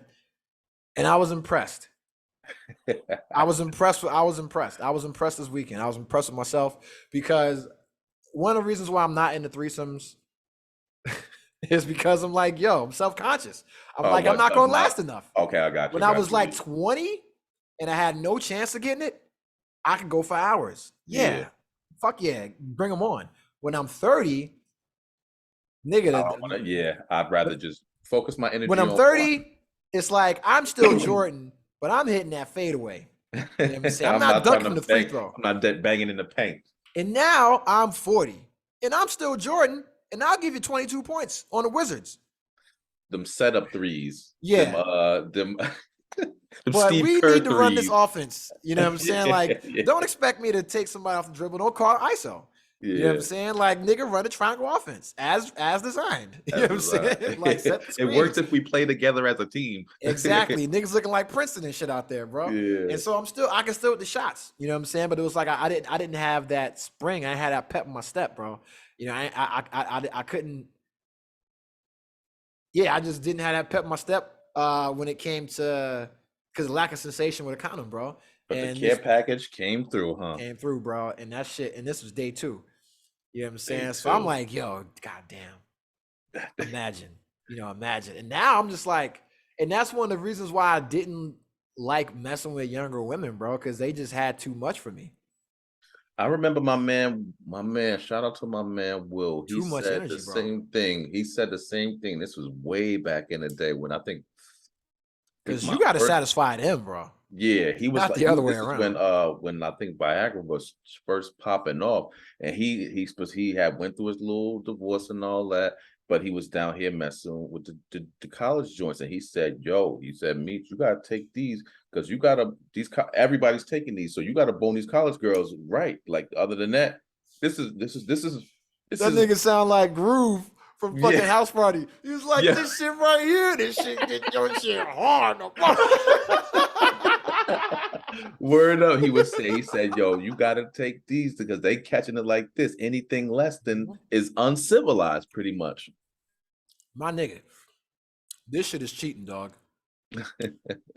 And I'm not trying to introduce or introduce. I'm not trying to endorse no Endorse products. nothing. We ain't sponsor it. That Rhino mother, you know, if you go to the gas station, Yeah, and you see the Rhino and it's in a plastic container. yeah. You With got like a rhino on the front of it, right? Mm-hmm. Yeah. That nigga work. You know what I'm saying? Noted. Yeah, Hey. I heard about those, and then like I said, my man, he swore by the Royal Honeys. He was like, I'm gonna get yo. those because they got them at the gas station. Is it a pill? No, I've seen it. It's Is a it like packet. chocolate? It's like a packet of honey that you squeeze Onto what? in your fucking mouth, it's like you be eating a grape jelly packet. So I take a packet. Squeeze the honey into your mouth. So I'm squeezing bee jizz in my mouth to get horny. Bingo. Yeah. This nigga is squeezing bee nut. And yo, so speaking of niggas putting nut in their mouth, I was watching an episode of South Park. Shout out to Gordon. Gordon, I love you because we're watching like the same programs right now. It's just like Family Guy, South Park, that kind of shit, like late night type shit all the time. And so I watched South Park episode 1, and I'm up to like season maybe 18 right now. Yeah. Like this past month. Yeah. Just every night, South Park till I fall asleep, bro. And if I fall asleep with an episode of 60 plan, I go back and start over where I fell asleep at. I'm watching this shit, right? And this is funny as hell. Butters had this shit called his creamy insides, which fills him up with goodness. And he was saving it, and the boys bottled it up, and they were like passing it out and selling it as a sports drink. And it was his nocturnal emissions. And niggas was so that's what niggas is doing with that royal honey, bro. With the royal honey, yeah. They getting that fucking killer bee, that killer fucking bee nocturnal emissions. Yeah, it's crazy. Yeah, that killer bee pre-cum. Yeah, that's wild, bro. But I'm gonna get that shit though. I heard it works. But yeah, I got the blue chews on deck. You know what I'm saying? So they'll be in the mail. They'll be in the mail on Wednesday, and then it's a wrap because I was like, yo, I didn't have enough in the tank, bro, to sustain, you know, these 25-year-olds, these 24-year-olds, these 20-year-olds, shit like that, bro. I'm 40. I work out so I can do that shit. I work out so I can keep up with these motherfuckers, man. But it's like, yo, when you a man, like the wear and tear on your meat, it's a real thing. Yeah, it's a real thing, bro. Like it's like a fucking sword, bro. Man, just some funny shit. Like you said, as a man, the wear and tear on your meat is a real thing, right? So when you young and you out here king slaying, do you gotta pace yourself for your old age so that you can still remain relevant, or do you king slay and then know that there will be blue chews on deck? I mean, now. So like, for me, as an old man, I'm be honest. Back, yeah. I'm gonna be honest, right? Let me tell you my strategy when I was like 30, after I got out of the relationship with Crystal, right? Which was me, her daughter, we moved to Hawaii. I'm thinking, you know, we getting, you know, I'm always in love, nigga. Yeah, Shout out to Joe Budden. I'm always moving them in. I'm always ready to propose. All that type of shit. I'm always trying to start a family, except my baby mom, right? But yeah, shit about that. You know what I'm saying? I might have to renegotiate that one. Look at that again. You know what I'm saying? Word? That's a joke. Oh, okay. Yeah, that's Word? A joke. I'm joking. Yeah. We need a segue because I got to piss and I can top off. Yeah. Well, yo, because you know what? You can still hear me? You got your earphones on? Okay, yeah. Well, I'm gonna finish telling this fucking story, bro. Yeah, the story ain't over. So we back at this motherfucker, and it's like a goddamn Roman fucking orgy, dog. So it's just apple cider, hot apple cider, hot apple cider and Sveka, and fucking whatever this is, which is promethazine. And this is sativa. So they getting loose. You know what I'm saying? They getting nice and relaxed. Got the sativa, got the hot apple cider and Saveca. You know, got the smooth sounds of my new album that gets released on October 28th, Aloha Noir 2 playing. You know what I'm saying? I got all the, it's the afternoon, right? It's like 5, 6 o'clock in the afternoon. I got all the shades drawn, right? So it's like dark, except for like the LEDs and the TV and some accent lighting, but it's just like it's pretty chill. It's like you would think it's like 10 at night in there, and we're just smoking, chilling, and then going through multiple prophylactics, you know what I'm saying? And shout out to the motherfucking rhino, because that shit worked, bro. But yeah, man, and you guys are probably hearing this like, yo, bro, I thought you like had a whole girlfriend a week ago. And if you thought that, you might have been right. You might have been right. But as I told you guys before, man, like the train keeps moving and the timelines have to be conquered. And the reason is because, like last week, I said, hey, I was shooting in a different gym. I was shooting in a different court. And I was like, we had great chemistry, but just different destinations, different journeys, and we just happened to meet at the same station. Nothing wrong with that. So you gotta enjoy that shit for what it is. And if it's something that can be sustained, sustain it. If not, then enjoy it, respect it, leave it in love, right? So don't get bitter. Leave it in love and learn from it, man. Apply whatever you learn from that shit to the next situation. So yeah, so that's that. So if you're in the audience and you're wondering why somebody's going to win the betting pool, so once again, the Meach relationship betting pool, has come to an end. But yeah, nah, man, it's like I said it when it first started. Like, yo, listen, this is this is not not my normal cup of tea, my normal shit. I'm in a different gym. I'm an NBA nigga and I'm playing in China right now. I'm an NBA nigga playing in FIBA. They fucking moved the 3-point line back. You know what I'm saying? All right, Like, so I'm just getting back, and I heard a little bit of it, but can I ask about the other gym? Like, we talked about it. Different time, right person, wrong time. Pretty much. You're a dad. yeah. Yeah, got I you. mean, Okay, so well, that's the gist of it. no, it's like this, man. It's like, and I said it before. I said it the first time I came on and spoke about it. I said, hey, my nigga, I am a dad. I'm a Yeah. dad. I'm a father. That shit comes first. Baby seat in the back seat of my BMW. You know what I'm saying? So if we go out and you get in my car, that's what you see. Yeah. That's a constant reminder. And I'm talking about, I'm talking. 'Cause I was mad as fuck, bro. I was mad because I gotta. I'm not gonna get into it. That's what I was It about it to it, ask. it, it ended. It ended amicably. That's what I was We're about to say. good. We're good. We're good. We're in a We good place. just If we ever see each other out in public, we it speaking will be all love. love. It will All right. be romance. It will be magic. You know what I'm saying? Because we saw each other. Obviously, right, last fucking week. But so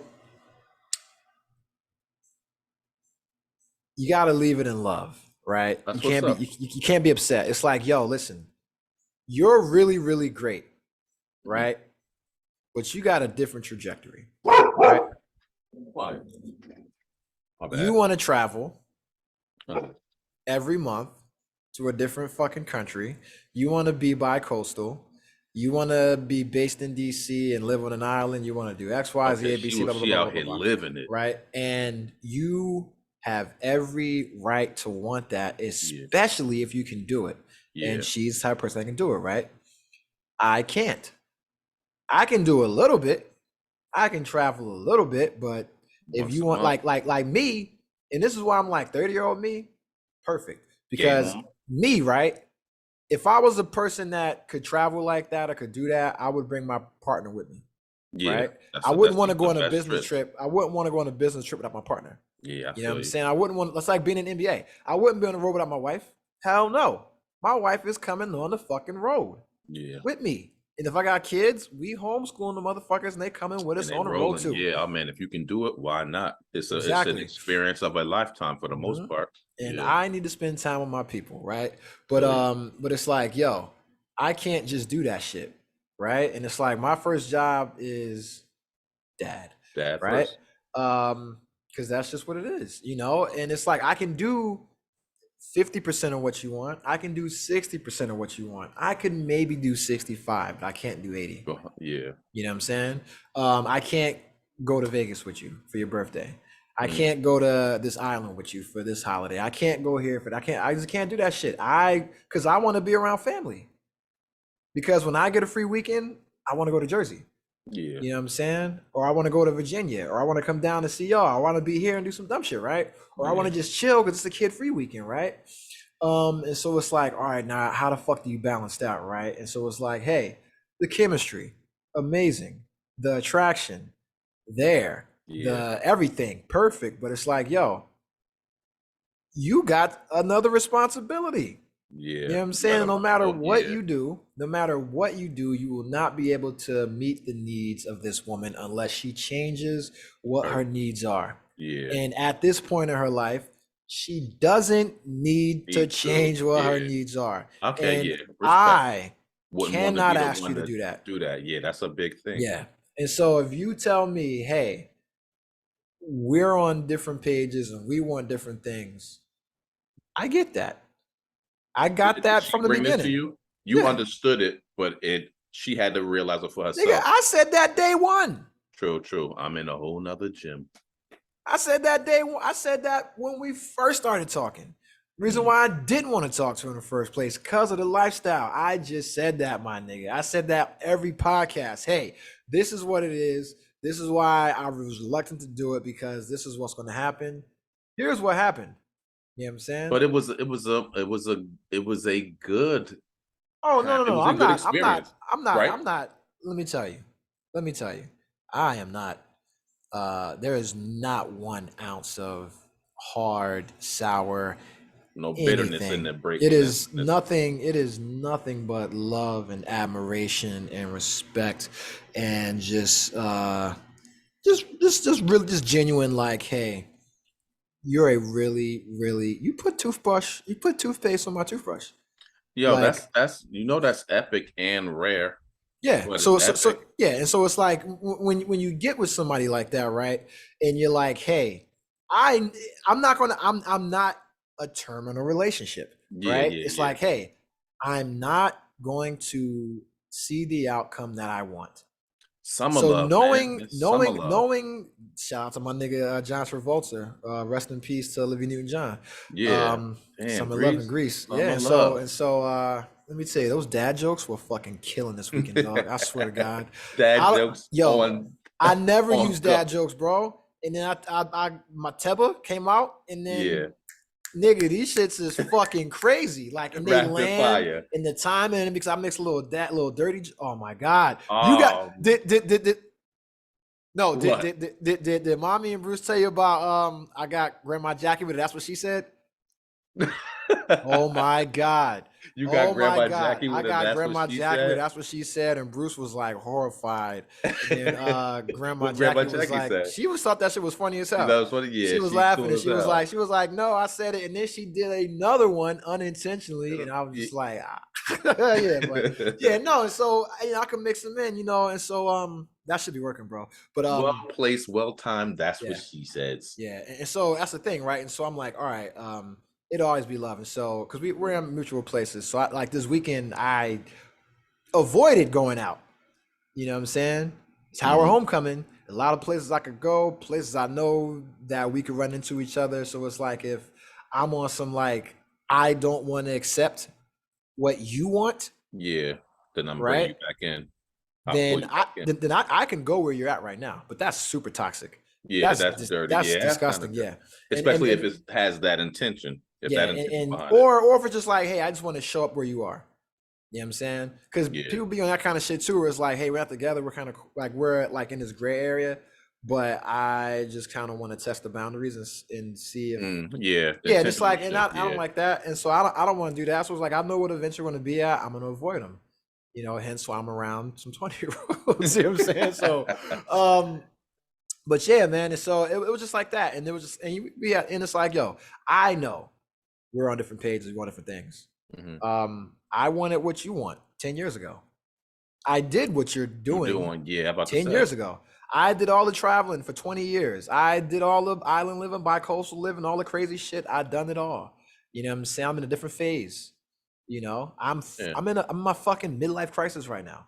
You know what I'm saying? And that's what I was talking about my therapist with, you know, and she's like, I'm really glad that you are taking this very well, because most people wouldn't.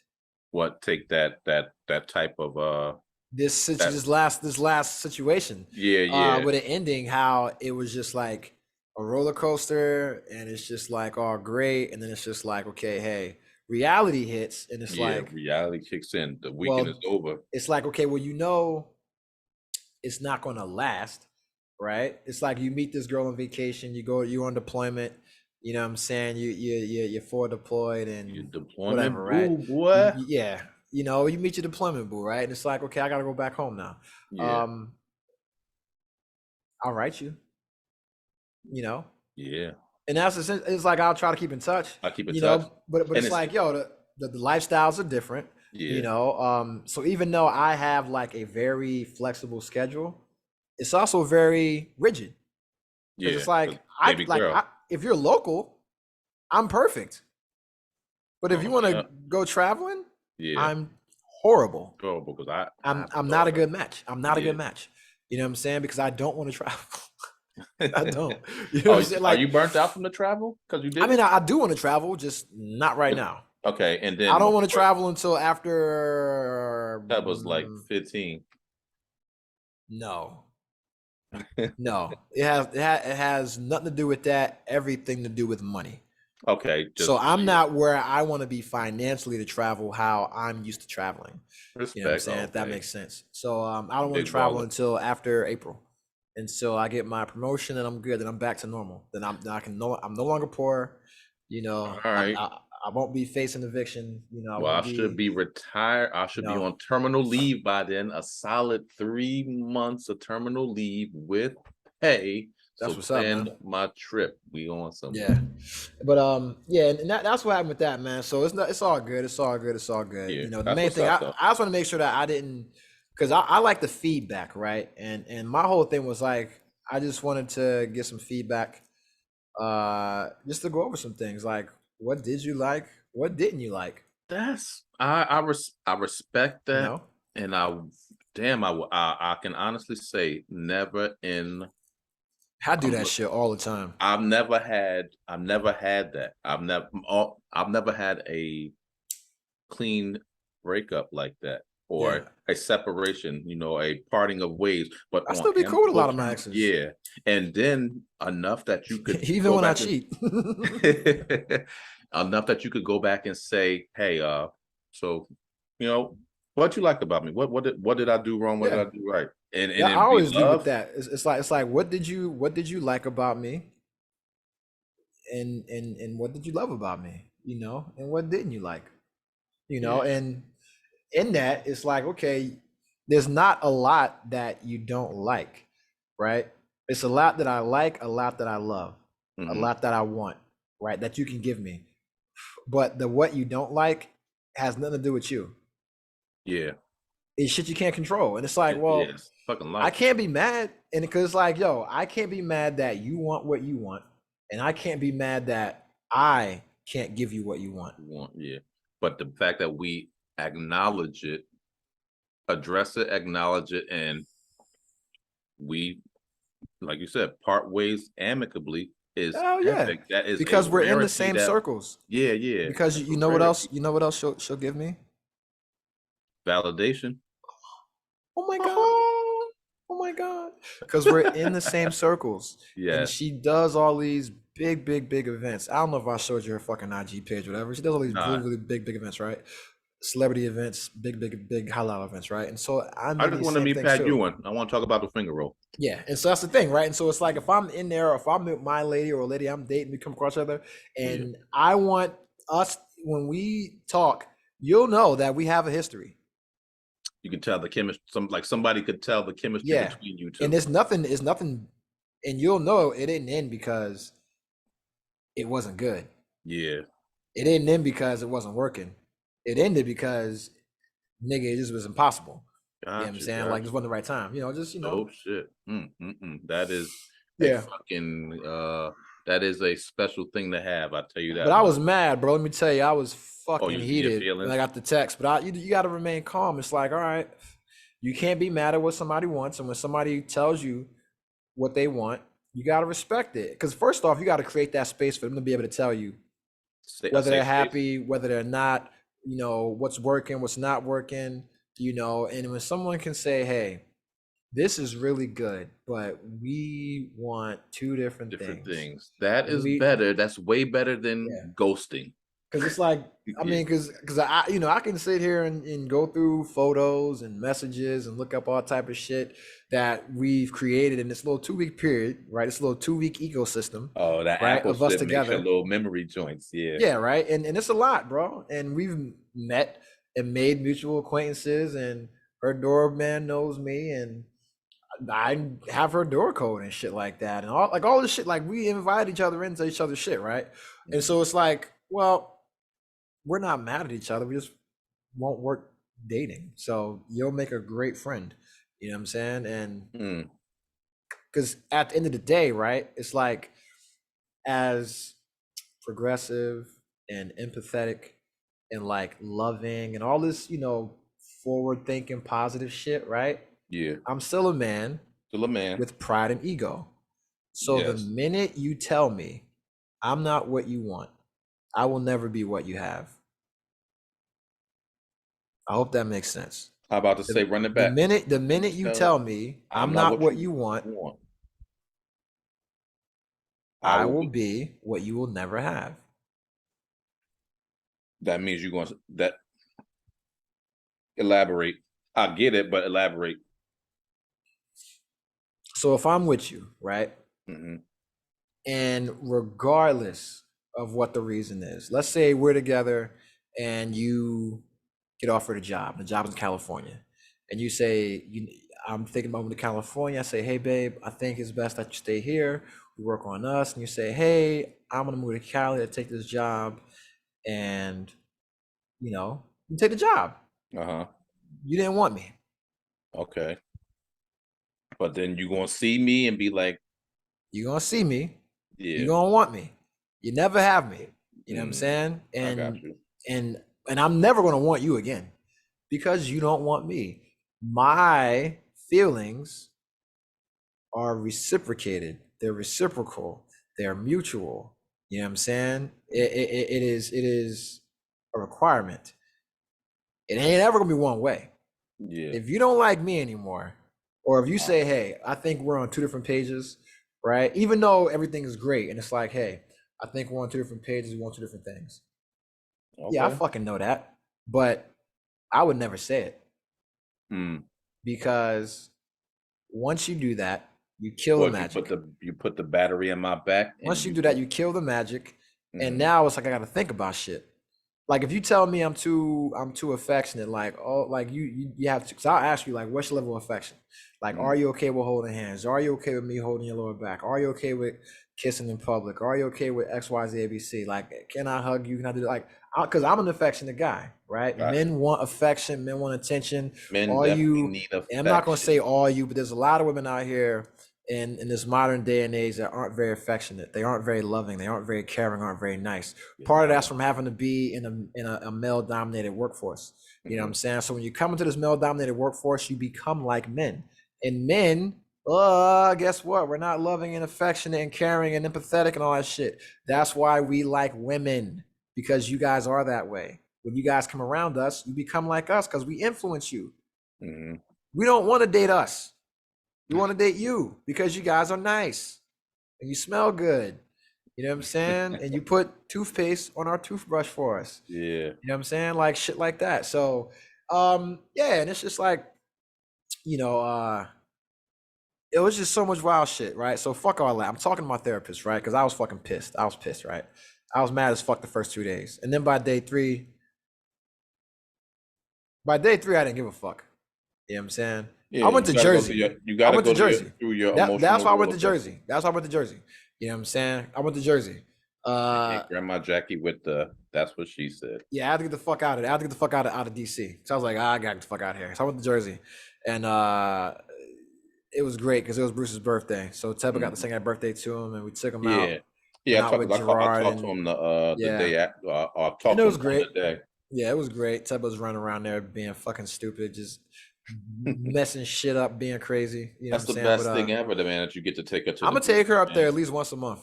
You know what I'm Yeah, saying? At least once a month, especially during the week, because I don't do shit on Monday.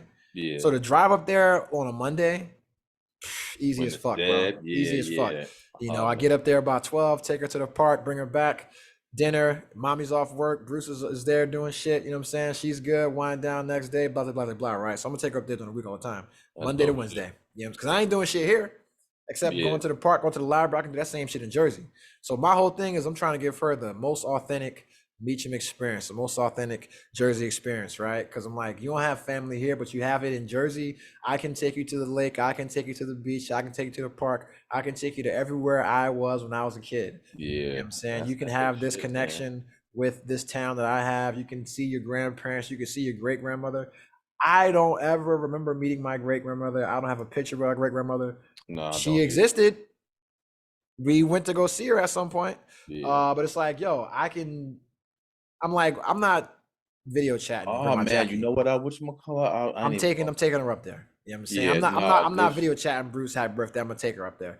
I'm trick Yeah, or treating. I'm taking Tebba trick or treating in Jersey. trick. Okay. In Asbury. Yeah. So Don't Julio, get her I'm going bag to the trunk or snatched and treat. deal. Oh no, I'm going to Brielle, Yeah. nigga. Shout out to Julio. I'm going to Yeah, don't Brielle. get her bag Sounds snatched in River. I'm Manawasa. shout out to J Hood. I'm going to Sounds River. You know what I'm saying? I'm going to Mm-hmm. Neptune. Shout out to Mike B. I'm Right. coming to see y'all. I'm coming to y'all neighborhoods. But I'm like, Baby, yo, I'm baby girl like, getting her shit snatched but on Third I'm like, you know Avenue. what? Shout out to Mike B. I'm like, yo, I can bring my daughter. I have her Halloween weekend. I can take her up, and I can go with my boy Mike B. Uh, And we can go trick or treating with our kids. same way. Yeah, damn, that's epic Not shit. only can we go trick or treating, I can call my boy Mike B. Right? I can call my boy Mike B.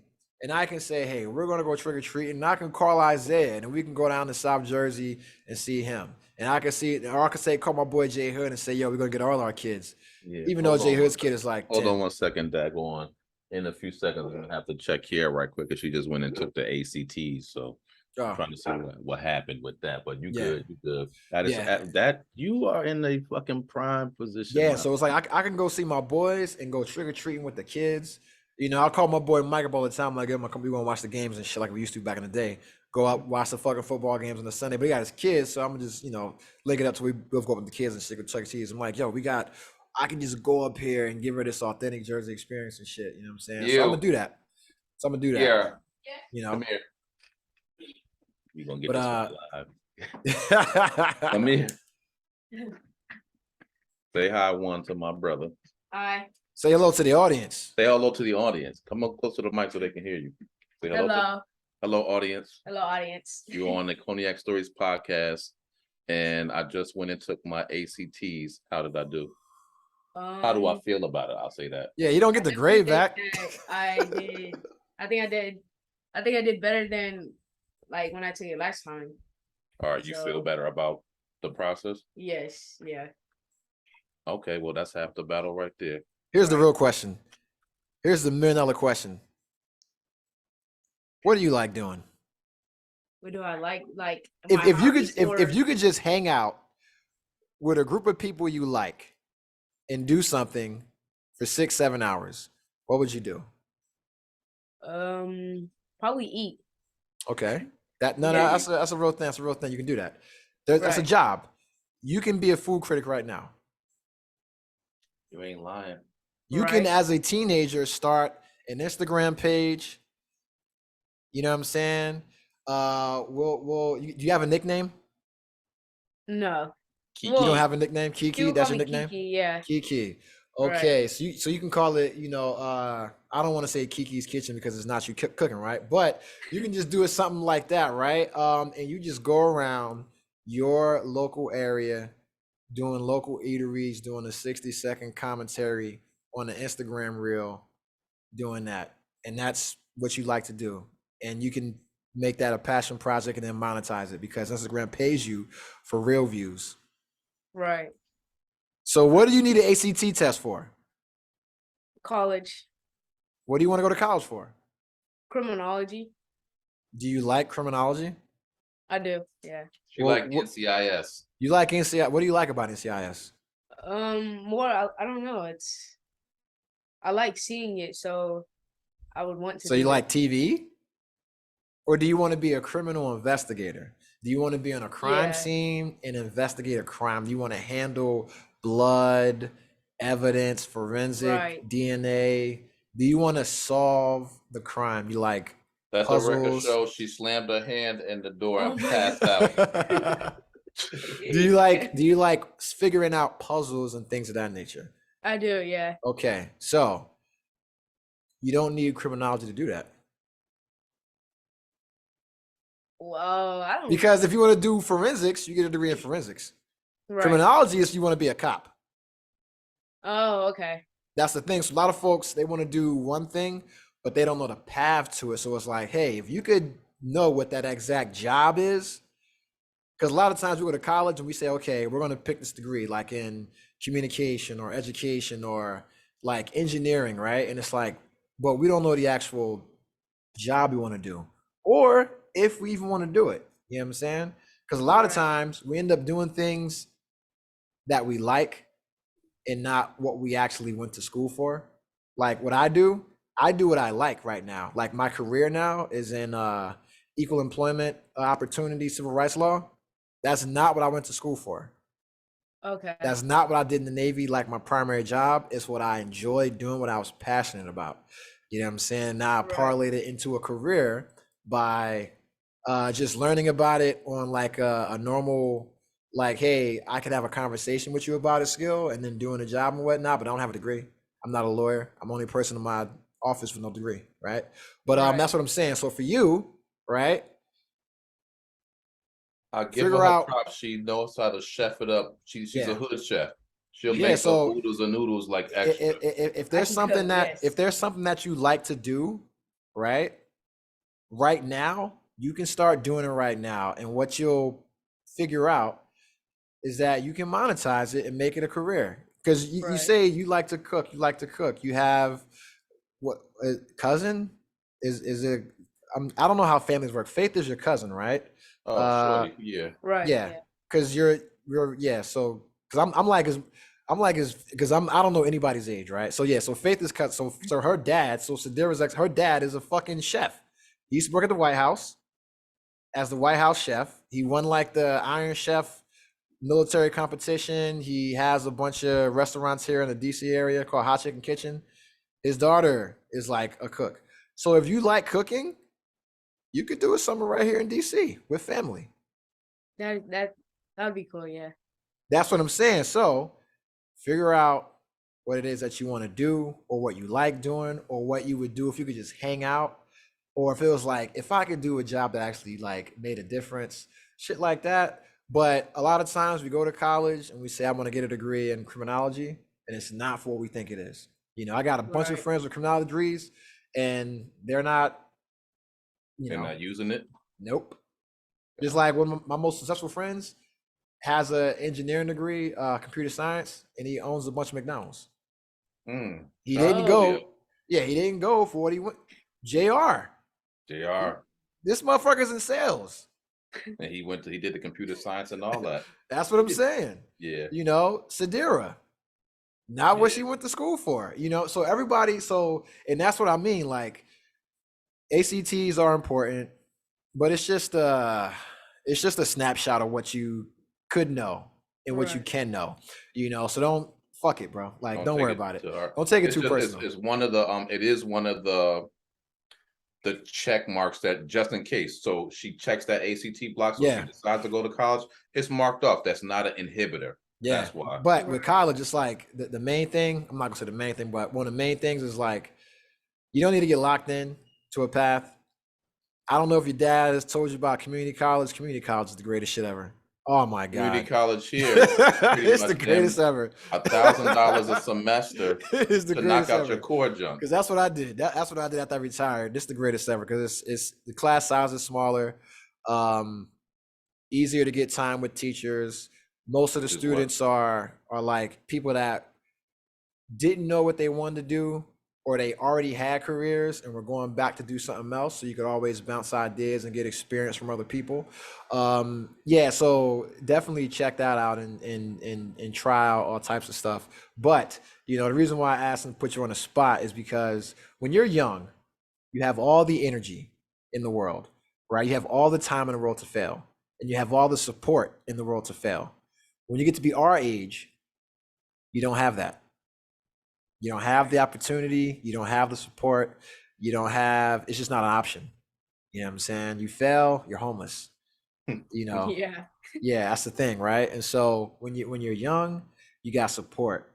So if there's anything you like doing or anything you're passionate about or anything, period, especially if you're like a social person and you could talk, if people like you, get on YouTube, get on Instagram, do some 6-second reels, or get on YouTube, start a channel, and whatever it is you like doing, just start talking about it.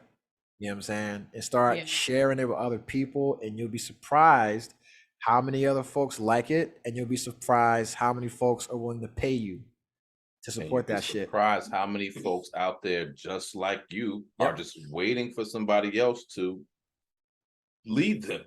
Yeah. Yeah. And so for college, they look at that kind of stuff because they ask you about your extracurricular activities and the things that will make a student stand out that maybe isn't a straight A student, that's like an average student academically, is what they do extracurricularly. So if they're like the great athlete or like student council, or they're doing community service, or they have passion projects where they can say, hey, I have a YouTube channel where I document local food and culture in our community and spread awareness, of whatever, or I do this with that, or and you got relevant, tangible proof, and now they're like, oh snap, So that's something to keep in mind, So, Right. But that's all. That's all. Also, don't do drugs. Don't do I drugs. won't. Yeah. Not until you can afford them. Wise words. Yeah, but yeah, and that, bro. So this whole weekend was crazy, bro. So I'm talking to my therapist, right? So it's been crazy, right? Talking to my therapist, she's like, I'm taking this so well, and I'm like, well, I don't have a choice, because I have to respect a person's wishes. Because if I said the same thing, I would want the same. You won't want no crazy or no psycho. Don't fucking hound me. Don't. You got to know when to not overstay your welcome. Yeah. Respect. And so and that's all it is, right? And so I'm talking to my therapist, and I'm like, I think what it is, I think I just need to set a new goal. And she's like, yeah, you do, because your previous goal was just smashing as many chicks as you could. And I'm like, that you can tell your therapist that. I'm like, hey, I never said that openly. You know what I'm saying? But that's what the goal was, right? She can read between the lines. Listen to the podcast. Listen to the podcast. Okay, shout out to Doc. Yeah. And so I'm like, I have a new goal. And so I want to talk about some things on the pod, about some new goals, because we haven't gotten to one topic yet. We talked about the weekend. Not a single topic. Yeah. And I talked to you about this shit, some changes that are going to come to the pod. Some changes will come to the pod. Cognac stories will still exist. It will be a separate thing, along with a separate thing, completely separate from Cognac stories that will appear. Okay. It may be for you. It may not be for you. At the end of the day, it will exist. Cognac stories will continue to exist. There will be another project that will come to fruition around springtime. I was thinking about this saying, man, when the music stops, this entire weekend. And I was thinking about it, man, like when the music stops. It's also a song. But when the music stops, bro, you just like, what are you left with? It's just, you're just awkward. You just left there hanging, right? Looking like a fucking dickhead. When you're in a club, and the DJ plays that last song and the music stops. Lights come on. And you're there with that ugly duckling, that grenade. And you decide if you want to fall on that grenade or not. I'm saying, but the musical chairs and the music stops and you don't got a chair, you're assed out. You're out of the game, in a relationship. You know, when the music stops, it's not your dance partner anymore. Mm. You know, it's a lot of things, right? And I'm like, yo, just when the music stops, man. I have a project coming out on the 28th. That's Uh-huh. fucking Friday. Yeah. That will conclude the last of all recorded music that I have. So I may release one more compilation. It will not be any new music from me. It will be unreleased music from Gordon, Mike B, and my boy Mike Harris. Put my man's on. Yeah, it'll be their unreleased shit from when we all did music. It won't be anything new from me. Okay. And there'll be some old mixtape shit and some posse cuts that we did, and I might remaster November. I might remaster that shit and put it out as one compilation project because we all recorded all that music at the same time. And so I'll put November and the other shit and all their shit on one just group compilation with like it'll probably be like 30 something tracks or whatever, but that'll be it. And so my niggas can go and listen to their shit. Their shit on any platform. You not getting paid though. But you can hear your shit. But you can hear your shit. Hey, sometimes that's just that alone. But I'm just like, yo, because I listen to my mans. I listen to my man Mike B's album, Passion of Mike. I listen to it. Mm-hmm. You know, my man Gordon, Gordon like my favorite rapper. I listen to this all the time. You know what I'm saying? Like my homeboys are my favorite rappers. Like I listen. Dude. It's always funny because they will post my shit or listen to my shit. And I'm like, yo, I listen to you niggas shit all the time. And we talk, we just quote each other's shit all the time. Like my niggas are my favorite rappers, dog. Like that's why I like them niggas because they were nice rappers. And so it's like they would say shit that I couldn't say. Oh man, because I'm dying laughing. Get a line that Gordon said about Kareem. Oh yeah, that shit. Gordon got some classic one liners because he got some lines that are like whack as fuck, but they're funny as hell. They're funny as hell, and no one has ever heard them except us because they were on cassette tape. You know what I'm saying? Okay. And like Benny Man, because he actually still has the cassette tapes, right? But it's like, yo, there's so much shit that we've said that's been so corny because we were corny as fuck. Like we were mad. Like, oh my god. What I'm trying like. So I remember. I remember hearing that shit in the car, dying laughing. There's so many songs we did, and I'm thinking of all the lines we said that were so corny. We made these songs when we were like 16, 17 years old. And then we made songs when we were 20, in our 20s, and they were way different, way better. We were some niggas then. But we got music, and I'm trying to get all this music together from the cassette tapes to everything and just get it digitally and put it out because we got some classic shit. And I want our kids to know we were kids at one time. Like we were those dudes. Yeah, I'm not trying to be Al Bundy fucking talking about Polk Howard. Touchdowns, Polk Howard? No. I got that game on tape, motherfucker. You're gonna watch that shit. All right? That's epic. So I want our kids to know we were kids too, man. Like all the same shit y'all did, we did. We made mixtapes, we did music, we did graffiti, we fucking breakdanced. We did all that shit, man. Like that's why I'm with the interviews, man. And that's why I gotta I said I'm gonna fucking have author behind my name because I wrote a lot of fucking poetry. I'm gonna have a book. Just so you think you ain't the only one that went through this shit. And that's why I say, bro, like when the music stops. So all the music that I have will be released as of Friday. The last project I have is coming out. I have some songs that are unfinished. They will never see the light of day. They are terrible. That's why they're not out.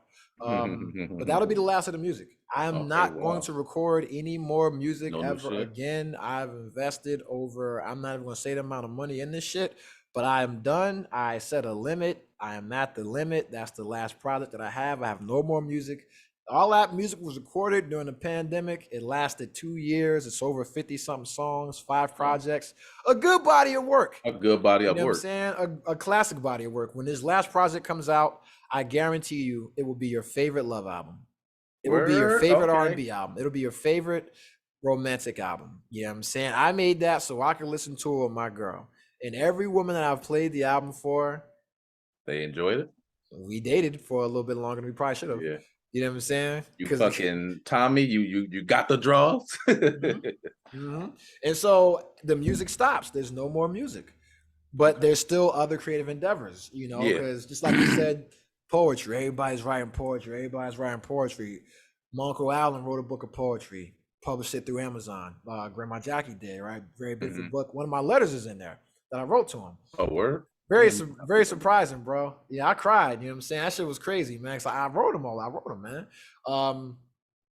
And I'm like, yo, I'm gonna do two things. One, I'm gonna do a published anthology of poetry, but I'm also going to do a spoken word album. So there's no more music, but all these songs that I have were based off of poems. So I'm going to record all of them in their original fucking format, in their original spoken word format as an entire album. So you'll hear some songs in their poem format. And it'll probably be about 20, 25, 30 joints, but it'll be poems. No music at all. It'll be some poems, and I'll be talking on it. There's gonna be some poems, and I'm gonna be talking. So imagine it like it'd be like conversation. Unplugged. Yeah, it'll be like that. Be like unplugged. And I'm gonna make it's gonna be like an album because it's gonna be a visual. The visual accompaniment is not gonna come immediately. I gotta pay some money for a nigga to shoot that. What, to shoot videos? I'm gonna probably just have Bruce shoot it. Oh yeah. I'm gonna have Bruce shoot it. Oh, yeah, I'm gonna have Bruce shoot actually speaking it. Yes, to shoot me doing the actual poetry out. You know what I'm saying? And so I'm gonna do the poems out at, because we have a huge poetry scene here. So I'm gonna do the poems like out at spots here. Dope. I'm gonna get that recorded live, and I'm gonna put that together, and then just that'll come later. But I'm doing this shit because I'm gonna get back on the poetry scene now, because it's like, yo, they want that now. They like, yo, the music is great, but we know it'll be better in this format, in this original format, and it's wide open, and you can put the same shit back out. You know what I'm saying? And get paid for it twice. Man, just for another audience. Yeah, and it's for a whole new audience, get paid for it twice. Respect. And it'll make a longer shelf life, a longer career, and it'll open more doors. You know what I'm saying? Because ain't nobody hiring a 40-year-old rapper, but a nigga will hire a 40-year-old poet. J. Ivy, shout out to J. Ivy. And so I hate you ain't gonna like it, but J. Ivy, Kanye West, Jay-Z, Never Let You Down.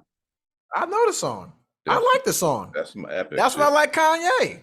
I used to love Kanye, man, but Kanye went to Trump Tower along with other shit, like harassing the fuck out of Taylor Swift and every woman he's ever dated. You know what I'm saying? Nah, we ain't gonna beat that, but like you said, J. Ivy, shout out to the poet.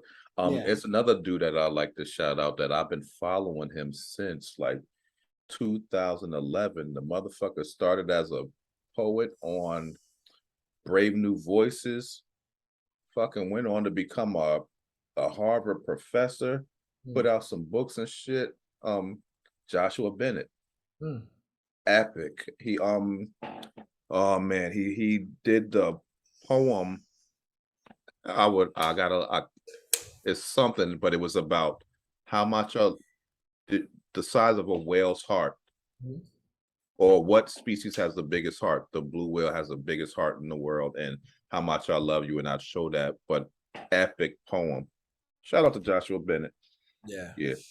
But because the main thing, I'm talking to my therapist, and I'm like, yo, I gotta do new shit. I gotta set new goals.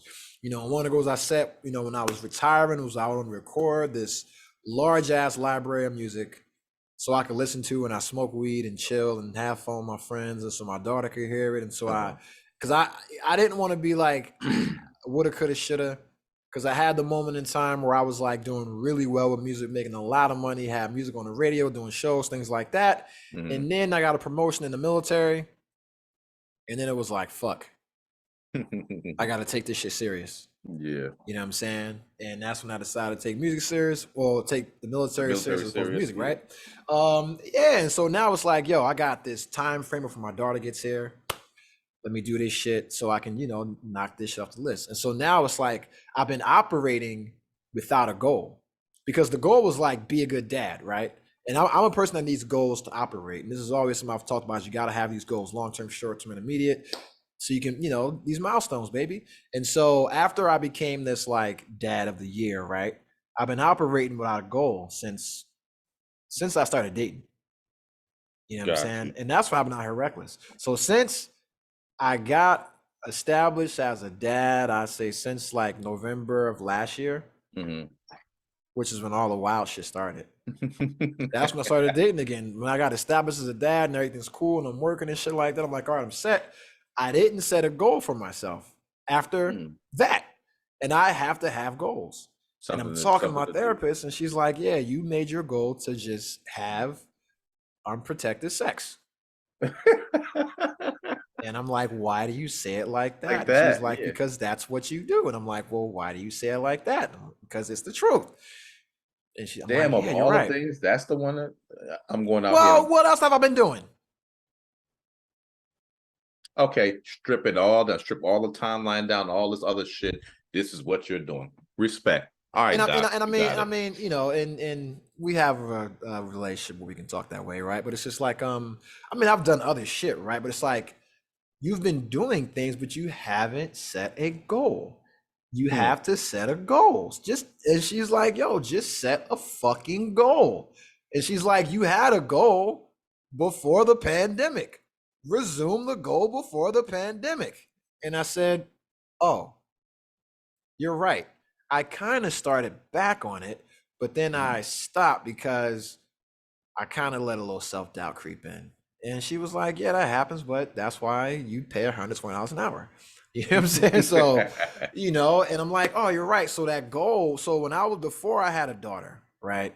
And before I knew Teb was going to be pregnant, I was going to travel the world. I was going to go to Thailand for like a year, fucking train you know, or some shit. kickbox, train, shit like that. And I stopped that goal. That was the last goal I set after being a dad. Or before being, it was like I stopped that goal to and be a said, dad. yo, I'm gonna be a dad instead of this, right? And I Gotcha. became a dad, became the greatest of all time, right? Or at least the greatest 2022, right? And then because next year when she goes to school, see you on the weekend, buddy. You know what I'm saying? See you on the weekend, buddy. You know what I'm saying? But yeah, so that's the thing, right? And so it's just like just go back to the goal you had. You don't have to make a new goal. And I'm like, oh, you're right. And so that goal was to compete, right? Because I'm a person that has to compete. I have to create, right? I have to compete. I have to create. I have to compete. Create. I know I have that. to create.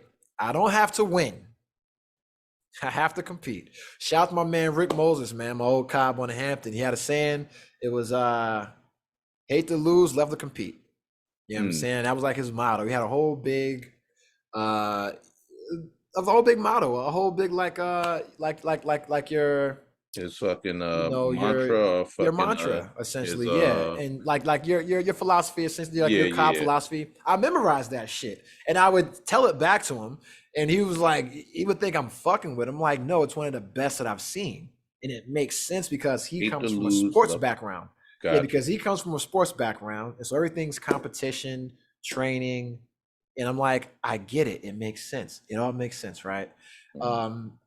So shout out to him. Hate to lose, let her compete, right? And so it ain't about winning. I don't have to reach every goal, but I do have to set goals and work towards them. Yeah. So I set a goal. Hey, I wanted to lose a certain amount of weight. There was a reason why I wanted to get below 200 pounds because I wanted to be in shape. I wanted to be in shape to train at a legit gym. I was in shape, but not in shape to train jujitsu, not in shape to train kickboxing. My cardio was in the basement. You know what I'm saying? So I had to like get my cardio back. I had to like get back to walking, get back to jogging. I had to get back to weights for real. I had to get back to like some, like I couldn't just have like show muscles. Yeah. Before I was in shape. I was in shape. This was for show. And I was like 215, and it was like, it would last. It was good enough for girls. Good enough for girls, but 3 minutes of actual tussling with a motherfucker, and you be winded. Yeah, I couldn't tussle with no, not nobody knew what they were doing, you know. And so I'm like, all right, I gotta lose this weight, get in shape to be able to train. And so I got down. I'm at 195 now, comfortable. Haven't worked out in a month. I'm at 195, comfortable. So now that means I can get down to 185 if I try. You know what I'm saying? And so now I'm like, all right, well, I need to compete, you know. And so I love Idris Elba, and I always talk about I want to fight Idris Elba. Yeah, right. You want to fight Idris Elba. I don't want to fight Idris Elba, and it's not like a bad thing. It's like, no, I respect him so much. I respect Idris Elba so much, and he went on he's a Renaissance man. He went and he loved kickboxing. He studied it, he trained, and he took a professional fight. You know. And I'm like, yo, I respect that. My man Tom Atencio, the CEO and founder of Affliction clothing company, Clothing line. Yeah, I also remember. the MMA company. Before he started the MMA company, he took a professional fight because he didn't want to run the business without knowing what it was like to get punched in Get the punched face. in the face. Yeah. You know, Okay. yeah. And so I'm like, all right, cool. I had goals, bro. Before Teppa was in the place, I told my boy Tanaka Harris this. I told Mac's wife this. Mm, I told girlfriends about this, and they all laughed. But I said, damn. when I retire, after I'm done training and studying and cooking and doing shit that I do what I'm doing, I want to be an MMA referee. Okay. Shout out to Herb D. So the school, Herb Dean and Big John McCarthy have a school. Yeah. It takes you 4 days to get certified to be an MMA ref. After you get Wow. certified through them, you send your application out to whatever state you want to work in, and you'll get licensed in each state. And then you can start making money that weekend. Nice. You know what I'm saying? And then you get paid based on a percentage of the gate because you get paid by the commission, not by the actual event. So they pay the commission pays you, right? So you always get paid. But then when they have like international events, they can fly you out and you can ref in like Abu Dhabi or Japan and shit like that. Shit, so it's like a 4-day school, bro, to have a lifetime career. It's a passion. I know I can't do this job forever. I got 10 years. Yeah. I got less than that. I got 5 years, bro. You know what I'm saying? I got 5 years in this job. I'm going to so year 40 I was all about getting in shape mentally, physically. I'm at 195. I'm where I want to be. I know I can make 185 if I actually tried. And now starting on Monday, my favorite month, November, you know what I'm saying? I'm the first, right? So I'm back on my training shit hard body. Back to like meal prepping, you know what I'm saying? Chicken and just plant-based and chicken and fish, you know, back on my real shit. My man, shout out to one of my youngsters. He's really going after, he's a youngster, but he wants to compete in bodybuilding. So he's really on his meal prep. Tell him 2 a day workouts. Steroids. No, he not doing steroids. He's just he ain't gonna be successful. He ain't trying to be fucking Mr. Paul Wonderful, Mr. Orndorff or some shit like that, but he just wants, like, kind of like you. He wants a shot. If he wants to be a fitness influencer, he don't need steroids, and that's a much better way to go. Because he can be a bodybuilding competition. Yeah, he can do that. Yeah. But don't waste your body on the bodybuilding competition. Like if you're a person with a fit body like that, people will listen to you.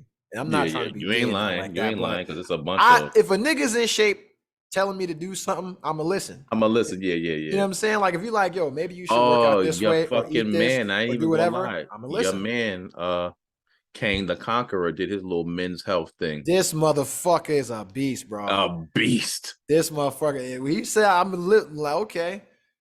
Creed. Yo, that shit was crazy. I said, Ant-Man about to be fucked up, bro. Thor better watch out, dog. Like that ain't no suit.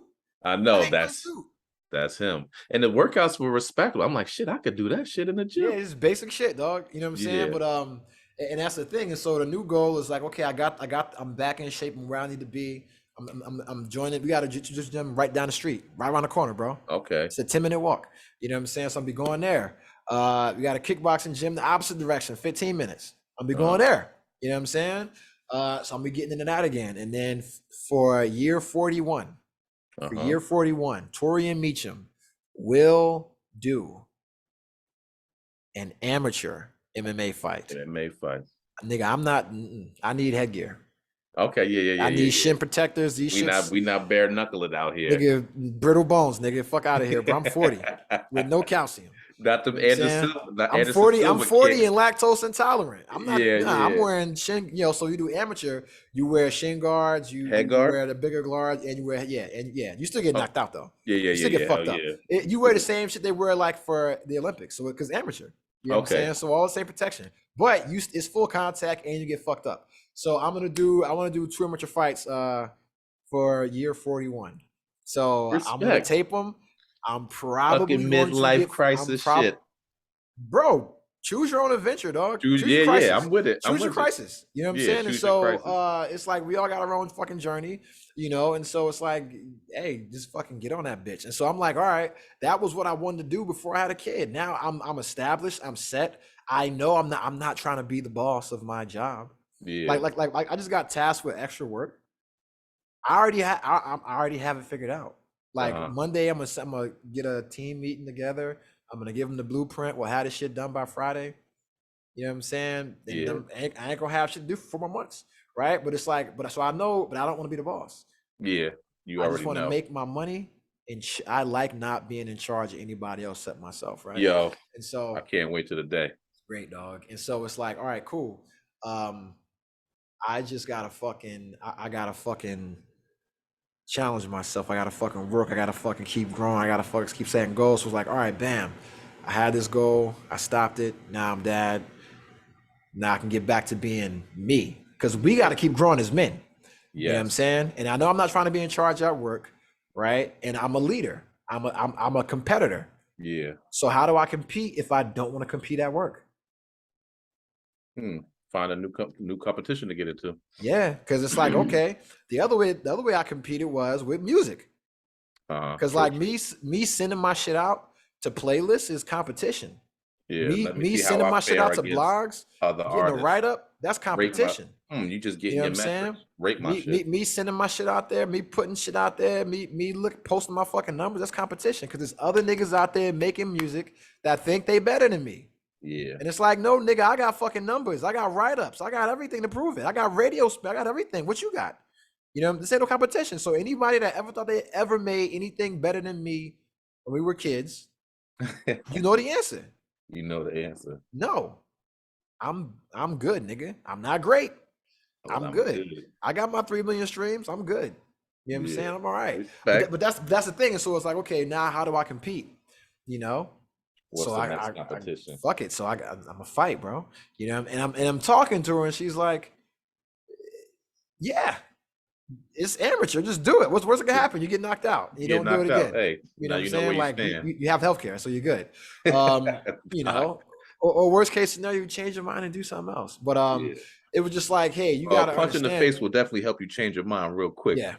But it's just like, for me, it's like I gotta keep setting goals. And this is something that I said in the pod last year, probably around this time or around February, whatever. It's like, yo, we gotta keep setting goals and keep challenging ourselves, you know, keep refining ourselves. And for me, you know, I set these other goals in other areas, except like in what I would say, like the manhood category. Cause like fatherhood is cool, bro. That's a great, but like, okay. Nigga, it was like, okay, either do that or learn how to change your brakes. You know what I'm saying? You know what I'm saying? Like, some shit like that. Yeah, yeah. Yo, go fucking build a shed or something, bro. That's like the man category. Some man go shit. Do some road work. That's some man shit. Oh yeah, well I definitely got my shit owning the house. So I'll bring that out of you. Yeah, go do some fucking yard work. Chopping down trees. That's some work. man shit. So that's what I'm saying. Like, okay, I can develop myself educationally or professionally, right? But it's like, there's still aspects, and I think as men, we fail to challenge ourselves in those ways because it's like, okay, we're not in school anymore. We're not because like even something as simple as like going to play pickup basketball, that's still competing, bro. You still fucking getting that testosterone out. You know who said that shit? Talking to Milan this weekend. He said that he was like, man, I can't sit still. Because he said he was in class, and I'm like, this motherfucker, 50-year-old, what class he in? And we got to sitting down. He said he's in barber school. He said this motherfucker, he works for the Metro doing construction, so that job's stressful. But he's ran network lines. He's did some other shit, and then he was like, I can't sit still, man. I'm in barber school now, learning to cut hair. You know, I don't know what I'm gonna do, but I know I'm gonna have that skill set, and then one day I go work somebody's shop because there's some shit I want to do, and it's like cut some or get nigga cut my hair. How about that? That's nigga, what I said. Nigga, I'll pay you $25 cut my shit. Nigga, you make a house call, I'll pay you 50. Yeah, straight up. You make a house call, I'll pay you 50. But he legitly said that he's like, I can't sit still. I gotta keep. It might as well. I gotta keep challenging myself. So I'm taking the class. I'm like, okay, respect. Yeah. I get it. And that's what's up. And that's like some man shit. Cause it's like, yo, nigga, being able to cut hair That's a fucking skill, That's a bro. skill. Yeah. That's a ain't skill. lying. That shit will come in handy wherever you go. Because You ain't niggas lying. always need a barber. In every civilization, any kind of setting, whether it's the boardroom, a fucking deserted island, prison, space, niggas need barbers because Barber, niggas need space haircuts. barber. And it's not just black people, it's all races. Humans Yeah. need haircuts. All right. So wherever you are, learn how to cut hair. That shit will come in handy, bro. You know what I'm saying? That's the first thing you do when you can modify your character in a video game, you get a haircut. Get a haircut. Yeah. But that's crazy, man. But yeah, so I'm like, I'm in shape now. I'm in shape to train. And now I'm gonna get 2 amateur fights in 2022. Cause honestly, I know I'm probably gonna get fucked up by somebody younger, right? But I don't care. It's the walkout. I need the walkout. I want the walkout. Okay. I need the walkout, bro. That W, play my music. I Play need my the music walkout. to Exactly. me walking out. I need the walkout. I Get need the to build footage. up. Because what it is, I'll take this. I'll get this fight lined up, right? And I'm gonna do a whole fucking like. I'm gonna do this shit like it's a real fight. I'm gonna do a fucking promo and everything. You know what I'm saying? I'm like, yo, listen, I'm gonna fuck this guy up. Like, you know what I'm saying? I'm gonna do some real shit. And get washed. Oh, and get fucking killed, bro. Yeah, but it's about the experience. But I'm with it. I just want the walkout, bro. I want them to hit the fucking music, and I come out no matter whether it's some fucking gym or it's like a little small show because they do like small amateur shows. Yeah. Or they have casinos here, so whether it's at a casino or it's at a at an MMA gym, which it'll probably be for an amateur fight. So it'd be like at a gym for a smoke show, right? And that's it. So it'll be gym people there. So they'll hit my little music, I'll come out and I'll get my ass whooped. But you gotta take a fucking beating as a man. Yeah. I haven't taken a beating as a man in a long time. A long time? Yeah. And so it's like I gotta take one.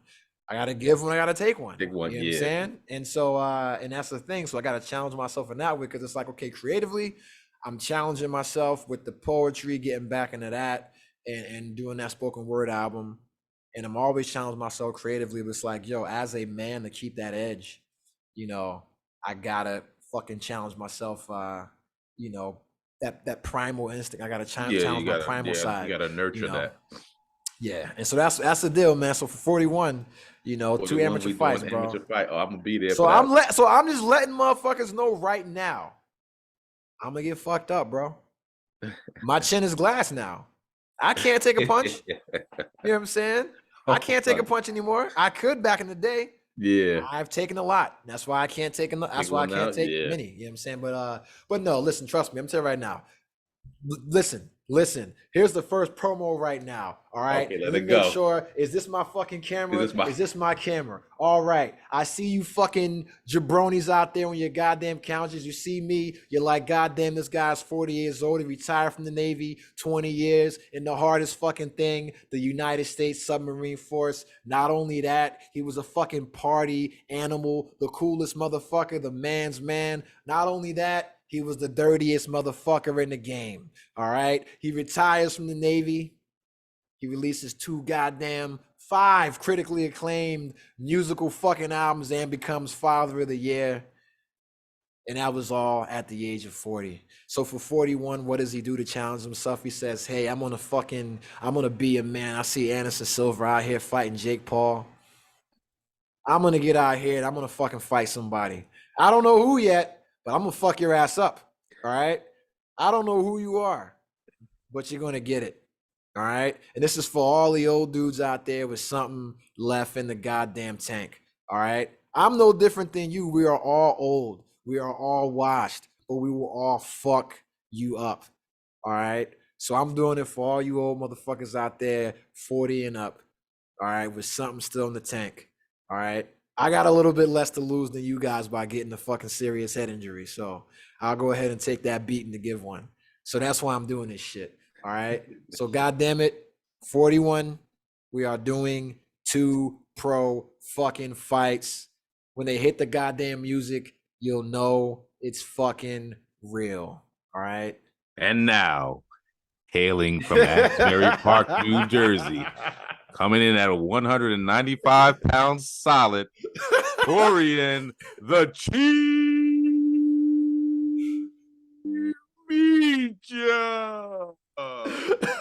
I'm being and this is what they're gonna fucking play. Cause it's always fuck Kanye.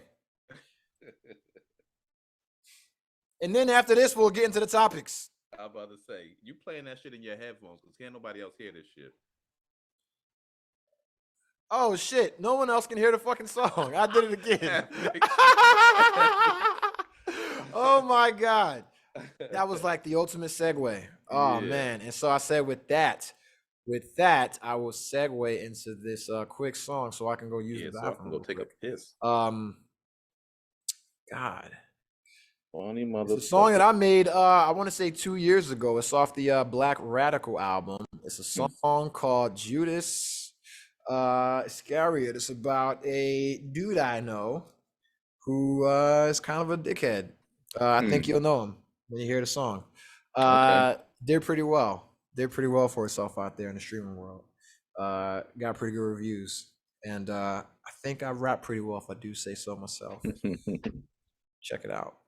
Competition, everything competition, everything competition. Can you hear me? Idols become rivals, everything competition. Yeah, you good. Everything competition, everything competition, everything competition, everything competition, everything competition. They say idols become rivals, everything competition. Fighting for market share and hope that people will listen. This is deeper than music, this is more than a moment. This ain't about an opponent, this your day of atonement. Holding cowards accountable turns your back on the culture. Went from a visionary to what we label a vulture. Went to the Golden Tower and threw on that red hat. Called him your dragon brother, I'm only speaking on facts. You hanging with hyenas, how you plan to survive? Follow his track record, his whole life is a lie.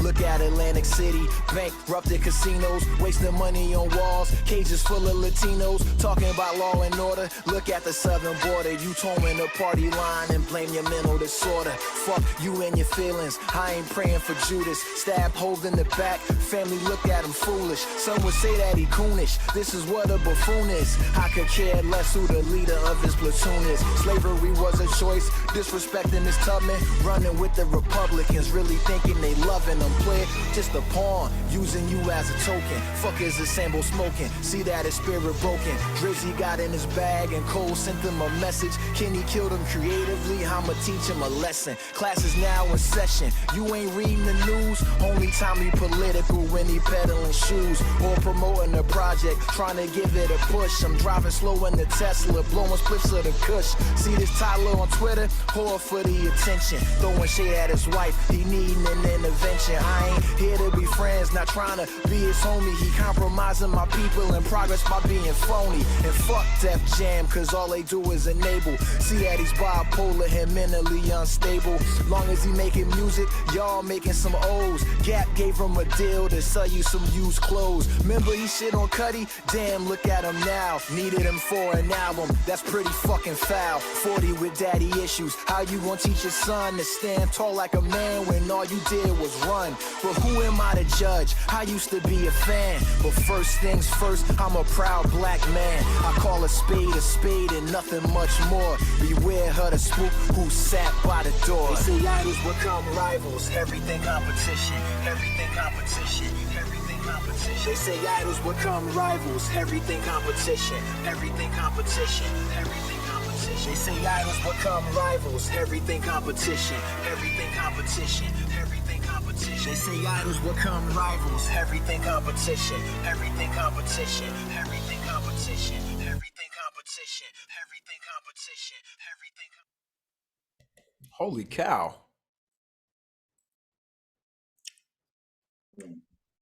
Holy cow. I'm actually really good at rapping, dude. You all right? You all right? Yeah. Like, cause trust me, I know because the chicks like it. Yeah, that is the measure. Because chicks will tell you if your shit trash. You know what I'm saying? But yeah. Every chick I play my shit for them and they like and they request it. You know what I'm saying? Okay, that's what's up. I want to hear you. You know what I'm saying? I want to hear your stuff. I want to hear yours. I want to hear. Oh shit! Yeah, I know you do. I know you do. Fuck out of here. But yeah, I made that song back in 2020, man. You know, I was on the Black Radical album. Everything I put in that song is right. Remember, he shit on Cuddy, and then use them to that album. And look where they at now. They not friends again.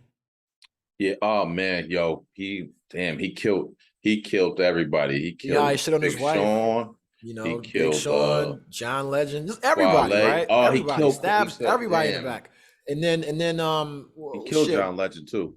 and then what else, man? Like you look at Gap and Adidas, they Mhm. just pulled their they just the Adidas, Balenciaga just Balenciaga. pulled that shit. So Gap pulled the deal, Balenciaga pulled the deal, and Adidas is about to pull the deal. So everybody that Fucking- fucked with him, guess what? Got burned by this fucking He piece burning. of shit. Yeah. You know what I'm saying? So everybody that was like, oh, okay, he burned him. Jay-Z burned him. You know what I'm saying? Y'all reconcile, burns you again. You know, everybody burns you. Wife burns you. Keep burning you. You know what I'm saying? Everything I said in this song came true. So, but Kanye is like the richest motherfucker to be kicked out of a bank. You know what I'm saying?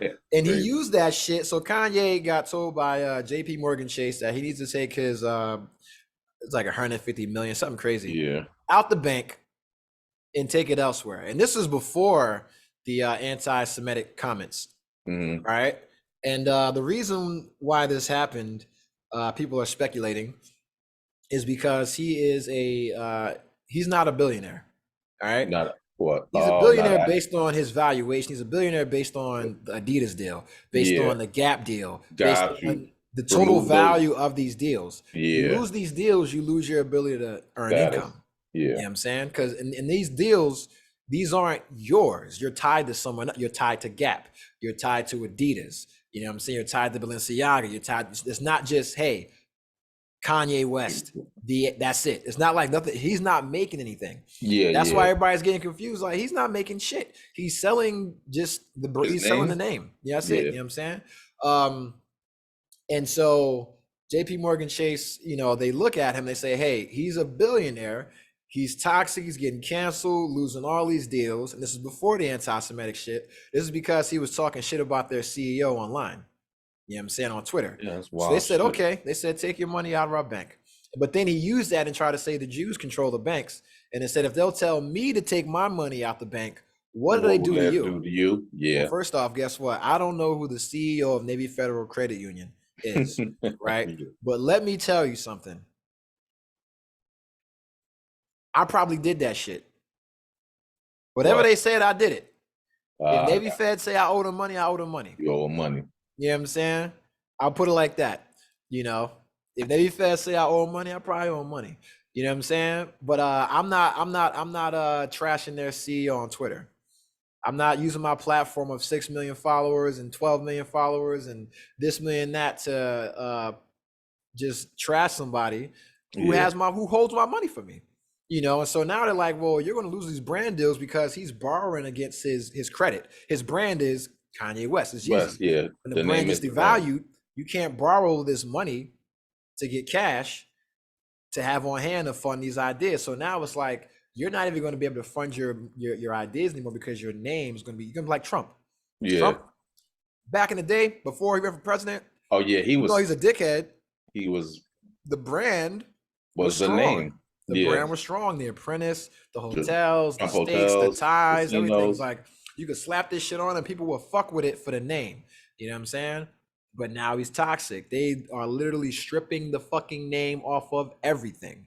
You know what I'm saying? His family members are denouncing the name. That's how bad it is. That's what Kanye West is doing right now. He fucking, you know man. Kids don't even want to talk to you right now because of how you acting. Yeah. You know? If I was on TV and my dad is on there talking about I'm being purposely racist to fight fire with fire, I wouldn't want to talk to him. And then he's wondering why his kids don't want to talk to him. Look at what you're doing. You know what I'm saying? You know, they got to go to school and eat that shit. Yeah, and so he's doing all this shit, all this wild shit. So JP Morgan Chase kicked his ass out the bank and he wanted to play the race card. You know, but this is why I'm listening to anything he says. But he also, you know, lost the deals with Balenciaga, Gap, about to be Adidas now. And then because, you know, first he claimed racism though because they made, you know, items that sort of look like some of the designs, which is perfectly legal because they own those designs. You sign them over, right? But yeah, man, like I don't think he's going to be alive in 2 years. You think going to not kill himself, but just something going to happen? He might be the first nigga to meet aliens. He might be first contact. Aliens are going to be like, I'm tired of this shit that I'm watching down here on this planet Earth. We're going to go ahead and get this motherfucker. I'm just saying, imagine aliens come down and they say, take me to your leader. And he say, I'm a god. The fuck?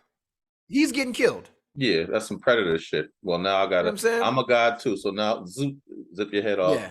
Oh, that's it. You know, motherfucker, hey, you say, hey, you alien come to me and say, take me to your leader. Nigga, I'm going right to Pennsylvania Avenue. Like, it's that my guy sleepy right here. motherfucker that he ain't awake and it's 2 in the afternoon. He already asleep. Joe Please, Biden. That's Not my before leader. you enter. Yeah. I'm like, hey, listen, just make it quick because he ain't gonna stay awake for this whole shit. You know what I'm saying? So Can I go now? yeah, that's what I'm saying. So he'll be I don't think he's gonna be here in 2 years, man. Or he'll just be like a total shut-in, or he'll be like a hermit, or he'll be Bill Cosby. So that's what I mean when I say he's not gonna be here in 2 years. I think he's gonna be completely self-imploded Bill Cosby, R. Kelly status. Wow. You just live on your mansion. Just like a complete shut-in, Yeah. alienated. Everyone not fucking with him. Yeezys don't sell. You know what I'm saying? Nothing. Everybody because I mean, now you gotta how do you look in the mirror and fuck with him? How do you wear Yeezys right now and look in the mirror? Ooh. Well, kids don't know. They just like a dude saying I'm being purposely racist to fight fire with fire against a group of people that didn't do anything to me, based on racial stereotypes perpetuated by Nazis. I think his shit is going. Yeah. His shit is going way different than R. Kelly shit did. He's fucking whatchamacallit. Like he is. All his shit is out there, and he's putting it out there. So when R. Kelly had Yes Men, but all that shit was kind of behind the scenes, but people knew, and so they kind of still fuck with him. He's the Trump effect. Mm-hmm. What it looks like to me. Mm-hmm. Yeah, so it's gonna be hard for anybody that knows anything. Everybody else is gonna be like, "Oh, I get to work with Kanye," and it'll be the memory of Kanye that they get drawn to. But because now it's gonna be the Kanye effect. Anybody that work with him after this, toxic. And I can't see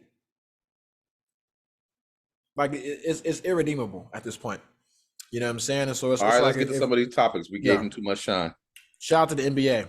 Steph Curry, insane already. Warriors. Bruce says the Warriors are going to repeat. Word. I tend to agree with him. What did I just? Oh yeah, because I did watch that that Warriors LA game.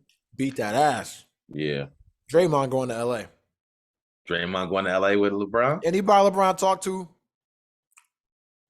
He was just on the shop. LeBron was like, "I'm leaving here with something."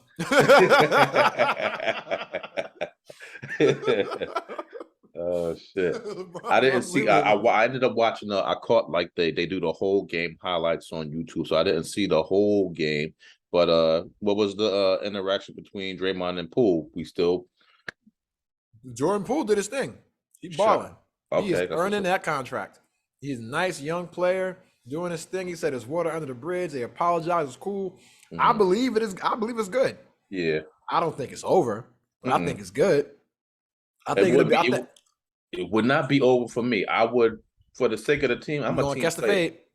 Yeah, yeah. The fade. Don't fall asleep at the team party.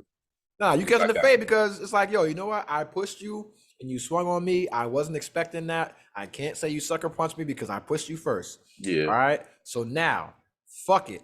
We gonna fight. So we're gonna come to a designated location at a designated time. And put the gloves on? At this on? time? We still teammates. No, put the gloves on.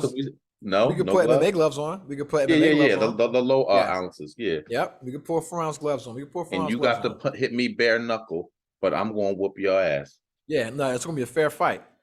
And we can fight because you wanted to fight. Like I was pushing you off me, but you wanted to fight. So now we can fight. Yeah. You know what I'm saying? And we can fight. Now, and then it'll be over. Because you ain't going to be here next year, and I'm not going to be able to fight you. Yeah. You know, so it's like we might as well get it over with now. We fight, and then we're friends again. Because I mean, you fought your friends. I fought my friends. You get that fight, and then you good. It's like, yo, we can fight and then go play football afterwards. It's like shit happens. Man. You know, I've been punched in the face by niggas before I was friends with. Yeah. We I've still been friends punching his today. face too. Yeah. Damn. Yo, Shout out to like Just. I punched the shit out of him over some GI Joes. friends fight, man. Yeah. And then we become stronger afterwards. Like that's why it's like as a man, when you're a boy, you're competing against your friends, you're fighting against your friends, you're competing in sports. I'm listening. I gotta go let the dogs live. You know, you're competing all this shit, man. And it's like, yo, listen, man, we gotta keep it up. But the NBA is going crazy right now. I think the Warriors can repeat. I also think the Lakers are fucked. I think the Nets are looking good. I think Boston looks decent. Every team looks good. The East looks fucking crazy right now. Like the East looks crazy right now. The West is always the West. You know, so Phoenix is great. Utah is looking good. You know, Memphis, are they the West? I think they're the West. They're great. You know, you can't sleep on the fucking Spurs ever. The Clippers are still the Clippers. It's just I want to say it's a lot of parity. It's wide open right now. You still got the Nets. You got the fucking Giannis Antetokounmpo led Milwaukee Bucks. You got Jimmy Butler and his hair extensions down in Miami. You know, so you got a lot of good teams that could win a championship, man. And I feel like I missed some. Yeah, I did. Fucking Denver. Oh my God, Denver looking like that. Denver, man, 2-time MVP Jokic on that bitch, man. Okay. Yeah, so it's like, I need to get back up on my basketball. yeah, I've been out for basketball for a long time, and then I got back into it with the pandemic, you know, because there wasn't shit else to do. But yeah, man, your thoughts on the NBA? Have you even watched basketball shit? Yeah, you said you watched the highlights. I catch the highlights. I definitely ain't make it through no game. I caught the Lakers highlights. I caught the Phillies highlights. It's still early. The 76ers highlights. Yeah, I caught Atlanta's highlights and who they played, and then Embiid, the Bucks. I caught their game too. So I mean, I did looking at highlights. I definitely ain't making no game. Too many games going on. I got too much shit going on, but I'm here for it, and I like. I mean, the season isn't good until Christmas Day anyway. Yeah. I just need to be knowledgeable enough to talk when I get back to work. Yeah, but it's looking nice, man, and you know, I'm looking at LeBron. I think he's got about 2 years left in him. I'm hearing LeBron, and they're saying his son is like the truth. Yeah, he's good. Well, first off, not Bronny, but Bryce. I think that's his name, Bryce. Yeah, the younger one who grew like 8 inches. Yeah, I'm probably exaggerating, but he grew like 8 inches. And he was like, he didn't want to play basketball. He was all on that whole shit. He was like, I don't want to play ball. He was on some nerdy shit. He was like LeBron's son in Space Jam. Yeah. No, Space Jam was literally was actually about LeBron's sons. Like, yeah, the one son that was good as shit in basketball, that's Bronny, and he had the nerdy ass son, that's Bryce. Okay. And then Bryce is a beast now. Like this kid is fucking nice. Yeah. He is nice. He's tall as fuck, nice. Like just, I mean, if you're playing with the best player ever every day, and that's your coach, like you're probably going to be pretty good. Yeah, I'm about to say. That's how you can tell Jordan was a shitty dad because of how bad his sons were at basketball. Because no, look at all these other good players. Look at these good players who have sons that became great players because they just invested time in their kids. Scottie Pippen, LeBron. Yeah. There was somebody else who had a son that's doing Dwayne Wade. There's a lot of kids. Shaq, you know. And you look at Jordan, his kids, like you the GOAT and your kids are ass, bro. You was never there. How much were you gambling? Oh, that is a fucking thought. That's what I'm saying. So shout out to Jordan, man. You know, the greatest basketball player of all time, and obviously the greatest absentee father as well, man, because you did not get them kids your jumper. You know what I'm saying? You did not teach them boys to fade away. None of them. They all they did me average. Mm-hmm. Okay.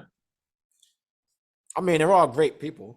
Yeah. You know, like I think one of his sons works for Brand Jordan as like one of the executives. So like all great people, but they ain't no ballers. Well, I mean, they just didn't go. They didn't. Do you think they got or was it even a thing? Well, yeah. Do you think Jackie Chan's son? Do you think Jackie Chan teach his son how to use nunchucks? He better. Yes. You think Gordon Ramsay teaching this kid how to use the skillet? Yes. Yeah. Okay. Yeah. Jordan got fucking Juanita teaching this nigga how to shoot a 3-pointer. You know what I'm saying? Juanita out there at he got Stacey King. He was like, gotta practice and go coach my son. Abusing them motherfuckers. Bill Cartwright teaching them how to shoot free throws. Exactly. Yeah. But are you following this Tom Brady shit, dog? The best memes ever. Tom Brady. First off, Tom Brady said getting ready for an NFL season is like a military deployment. Mm-hmm. And people went crazy. Of course, military folks were like, oh my God, how dare you? Well, You're not dying. I hope it wasn't just like I did to you about this motherfucker comparing the Holocaust and slavery, right? Yeah. So they're doing that same thing. Oh my God, no one's dying, right? I'm looking at it, I'm like, yo, I feel you. I know what it is. Because when I'm deployed, I fuck mad bitches. And if I was on the road like you, I fuck mad bitches. Let me see what it says. It says, oh man, it said, oh, it was drafted job voluntary. We are not the same. Yo, the epic memes. Yo, that's funny as hell. And so I agree with Tom Brady. Getting ready for an NFL season is exactly like getting ready for a military deployment. All right. Me and a couple of the guys were saying we understood what he was talking about because it's the mindset that you have to be in. Now, there was a lot of people that took that shit literally with the whole dying and this and that and the other, and they ran with it, and that's what the outrage is. But me and a couple of other motherfuckers that have seen combat and this, that, and the other, we understand what mindset you have to be in. So I get it. Soldiers of the gridiron and all that other bullshit. I get it. That's something you can say amongst your boys, but obviously at his level, he can't say that shit out loud because they gonna run with it. Yeah. It was I thought it was funny. Oh my God, you got to I understood it. They hit him with the oh man, it has Army, then it has NFL, and then it's on a whiteboard, and it's just comparison. I'll send you the epic memes. But yeah, I thought it was great, man, because it's the mindset, the training, the physical toll, the just like the discipline required. And I'm here with my family, but I'll leave at 6 in the morning. Can we be honest? When you're getting ready for deployment, your family is annoying as hell. Right? You're getting up at 4 or 5 in the morning to go do training, to be at work until 6, 7 at night, to come home and deal with their shit. And they don't give a fuck about your day. Nope. Because as soon as you come in the house, they want to ruin your day. So now imagine you're Tom Brady and you happen to have a bad game and you got to listen to this motherfucker, Stephen A. Smith, and this motherfucker, Skip Bayless, and this motherfucker, Shannon Sharp, and this motherfucker, Colin Coward, or Colin Coward. My you man gotta listen to Jim Rome. You gotta listen to fucking Jeremy Schaap. You gotta listen to everybody and they mama tear your ass up, right? And you gotta come home and your family want to do dumb shit like not take the trash out, right? Don't get me started, man. Yeah, so I get it, Tom Brady. Your family is annoying as fuck. And when you're getting ready for an NFL season, you want them to leave you the fuck alone and let you do your job so you can keep putting food in the fucking plate. Because they're not doing the shit you're doing. You're literally putting your body through physical fucking pain. Every Sunday. You know what I'm saying? And it's like, I get it, man. I get it. The Navy is hard. The Army is hard. The military is hard, right? But you know what I'm not doing? I'm not getting hit by a 350-pound fucking man 30 times a fucking game. You know what I'm saying? I'm not getting dumped on my head by Warren Sapp. That's what I'm saying. So yeah, my bad. So me getting ready for deployment, I might spend a long day in a trainer. This motherfucker's getting dunked on his head and getting a concussion. So yeah, I get it, Tom Brady. Learning plays, game film, practice, ice in your body, more practice for a 9 o'clock game at night. And you got, like you said, you got a 350-pound motherfucker coming at you. And if the O-line ain't rocking, he might get you 3 or 4 times. And you know how 40 easily you can old. die in football? Yeah. You can just get hit the wrong way. People have been paralyzed in football to never walk again. Concussions. Yeah. And they passed him and said it when he wasn't. And he went out there and had a fucking seizure. Yeah. And so here's the thing, right? I don't want to downplay football or downplay Tom Brady because he compared it to a deployment. Because normally I would, but today I have time. You know, and so I'm extending that grace to Tom Brady only because it's Tom Brady. I'm gonna tell you right now, if Cam Newton would have said this, it'd be a different story for me. You know what I'm saying? Cam would have said this shit is like the Arctic adventure. I've been like, yeah, you should fucking be used to this. You grew up in Chirac. You know what I'm saying? So it'd be a whole different narrative. Because it's Tom Brady, I'll extend up some grief. Because I love Tom Brady, even though he's a Trump supporter. But that's the thing, man. But he's getting divorced, man. Him and his wife. Gisele Bundchen is worth way more than he is, even though Tom Brady's worth a shit ton of money. But she's like a billionaire almost. Damn. She's like a half a billionaire, and he's like a quarter. Like they said, a baby bee. Yeah. And so they're getting divorce lawyers, and you know, I guess he got caught on the sideline saying that he didn't leave his family to get beat by like the other team's quarterback, and you know, I guess he had a hot mic and they heard it. So they're going crazy with that shit right now. But and I could pull the video up. I think I'll look for that a little bit later. But yeah, so it's crazy, man. But him and Gisele are getting divorced, and I need Tom Brady to win. I need him to work this shit out. You didn't work this shit out? I can't have single Tom Brady out here. This is a wrap for me. Oh yeah. You know what I'm saying? He's getting in his last years, he's getting traded to the Commanders, and he's burning down DC. Yo, if they get Tom Brady in DC, that nigga becomes president. Yo. Tom Brady in DC becomes president, guaranteed. Oh, he gets us a 12-win season. Yeah, he's fucking president. Yeah, no, fucking I get it, man. What else do you want him to do? What do they want him to do? As far as achievements? I mean, we're never satisfied. We are like, insatiable for the fucking... the best quarterback of all time. I'm trying to win another championship. It's like I may have 1 or 2 more years and I'm really performing at a high level. Can I just play football? No, you want me to be here with these fucking annoying ass kids. You know, I get it, Tom Brady. You know, I get it. Trust me.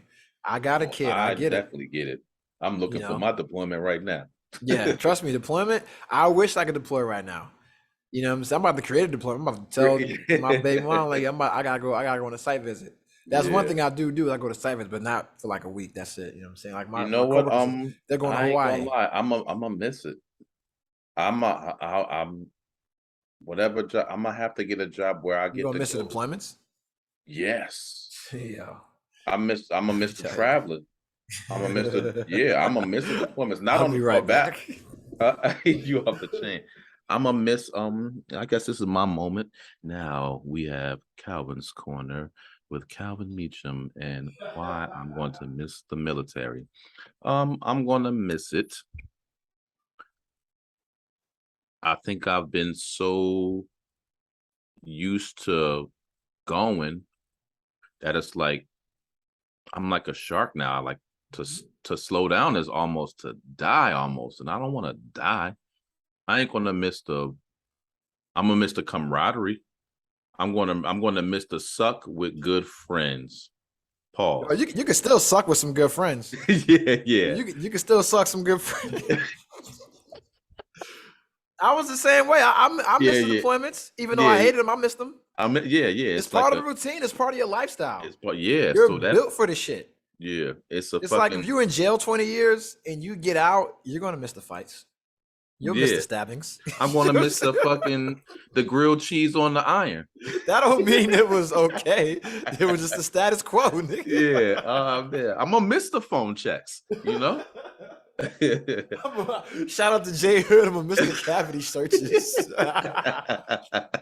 The cavity searches. But yeah, man. And I've been here 3 years. So we was over in Italy, 3 years over there, but I had a good weekend and we was doing something, get back here. Decent unit, daggone. Yeah, I need to go somewhere. I need to see something. Yeah. You gotta create your own deployments, man. The good thing is the kid's about to be out the house. Yeah. You know, so that's a whole next level. Yeah. And see, that's the thing, right? That's why I'm telling you about the gold shit, dude. Yeah. Like, No, learn from my shit. You know, because if not, you'll just go into this pit. You know, and you'll be like, I already see like, right I now. haven't done anything. Yeah, there's no. Well, that's why I got the shit up on my thing. On my board and shit. But there's no way that, because motherfuckers be asking, are you gonna not work? I'm like, hell no. There's no way that I could stay around here. I'm already about to kill everybody around here as it is. So there's no way that I could stay around here and not work and not be busy, because I have all this energy, all this knowledge, all this way to make shit better, and I need to apply it to something. Yeah, because I got a lot of shit that I'm gonna have a lot of time, a lot of shit I'm gonna do. I'm gonna use my brain and mentorship ability. I thought about that. I thought about doing the boys club shit, mentorship. Yep. Thought about that too, man. Yeah. So that goes into career and family balance, man. I put that on the docket, bro, because now I will say I have a very good career and family balance. When I was in the military, it was absolutely horrible. Like, I was deployed like 80-85% of the time. Like, because you have like your sea duty counter, and you can see like how long you were assigned to a ship, and then you know how many days you spent at sea, like how many days and you see like the actual amount of time I just saw I saw my purse temp up. There's a lot of days. It's a lot, dog. Yeah, it's a lot. Like, when you take those, if you took those years, dog, don't look at the years. Don't look at the years, bro. I went in. Don't look at the years, man. I had to go talk to this. I looked at the years, bro. Yeah, no, they got our shit broken down in the days. But I had to go talk to this lady, and she asked me, how long you been in the military? And I said, 25 years. And she said, you've been in the Army over half my life. Yep. That's why I got out, dog. I got youngsters. I got 20-year-old youngsters that I was rocking and rolling before, while they were little sperm cells, swimming, dreaming of hitting that egg. Bro, you are like a silver anniversary. Yeah. Like, niggas celebrate you 25 years at a company, or 25 years being married, or a 25-year anniversary of a movie. They bring that little like Juice cake out. Juice turned 30. Yeah. I went to see Juice in the theater. Yeah. Shout out to Karim, man. We used to recreate the Bishop and GQ rooftop fucking scene on the fucking jungle gym. We was stupid as hell, bro. Shout out to Karim, man, like him falling off the jungle gym. Like, don't let me go, Q. Yeah, I used to use the that hallway, that locker scene. Yeah. On the beginning of all my mixtapes.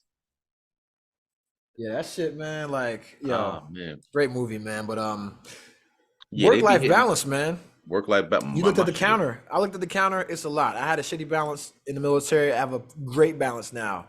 Okay. That's what's going to change for you, right? You're going to have this really, really overwhelming shift to, all of it's going to shift to like just life, and then a little bit of work, because what's going to happen is you're going to get a job and you're only going to do one thing. Yeah. And it's not going to take a lot of time, but your family's going to want a lot of time, because they deserve it, because they've been fucking, they've been second string for 25 years. Right. Yeah. And you got to give it to them, man. And you got to balance it out, man. Yeah. You got to balance it out. That's going to be one, because I can tell you, I can hide behind that shit right now. And I do got a lot of shit going on, even now at retiring just because of the fucking job.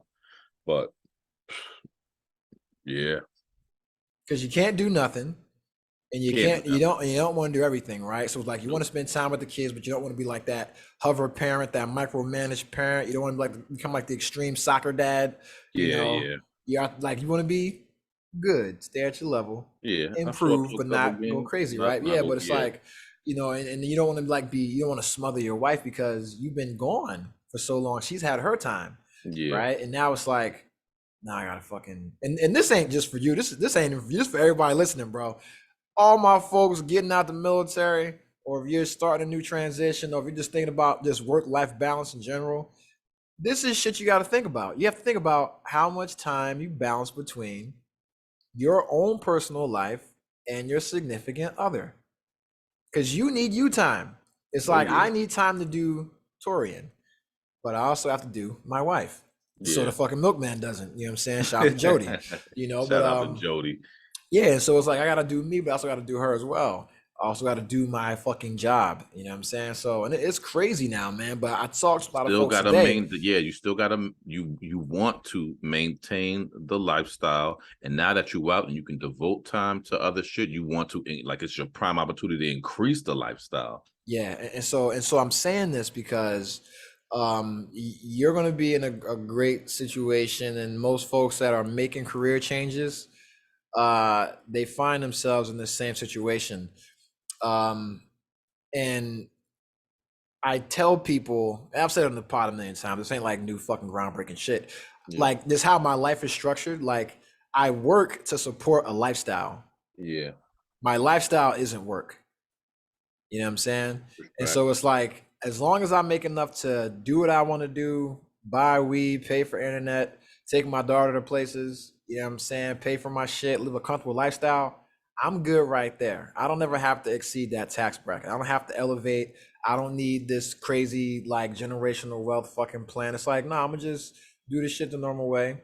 Buy a house, save, invest, pass the shit on. You know what I'm saying? Buy some property, things like that. Maybe invest, but I don't have these grandiose schemes of like, I gotta fucking be a billionaire. A billionaire. You know what I'm saying? It's like, nah, I'm good. I just need to work to support the lifestyle that makes me happy, because that's where the fulfillment comes from. Yeah. So a lot of my friends that got out the military and shit like that, or making career changes during the pandemic, or even the same way I asked, your daughter, is like, hey, what would you rather do for 6 hours? If you could do anything for 6 hours, what would you do? Or who would you hang out with? Or where would you go? Or what would you do? Yeah. And see if you can do that. You know what I'm saying? And or see how much of that you can do. You can do, yeah. Yeah. See how much of that you can do before you have to get back to reality. Before you got to work for somebody else, before you gotta serve somebody else, how can you serve yourself? In the rat race. Yeah. And that's the other thing too, man. Because I'm a spoiled motherfucker right now. We get 4 days, we get every holiday. Yeah. And you talk about getting up. Go ahead and get a government job. You get all that shit back. Yeah, I know. I'm like, that's some shit. You get all that. Maintain my sanity. I might have to keep it with Uncle Sam. These motherfuckers just give you time off for anything. My director came in the other day and was like, yo, 59 minutes. 59-minute rule. Yeah. Just go. You take that shit without, bro. I'm barely at work.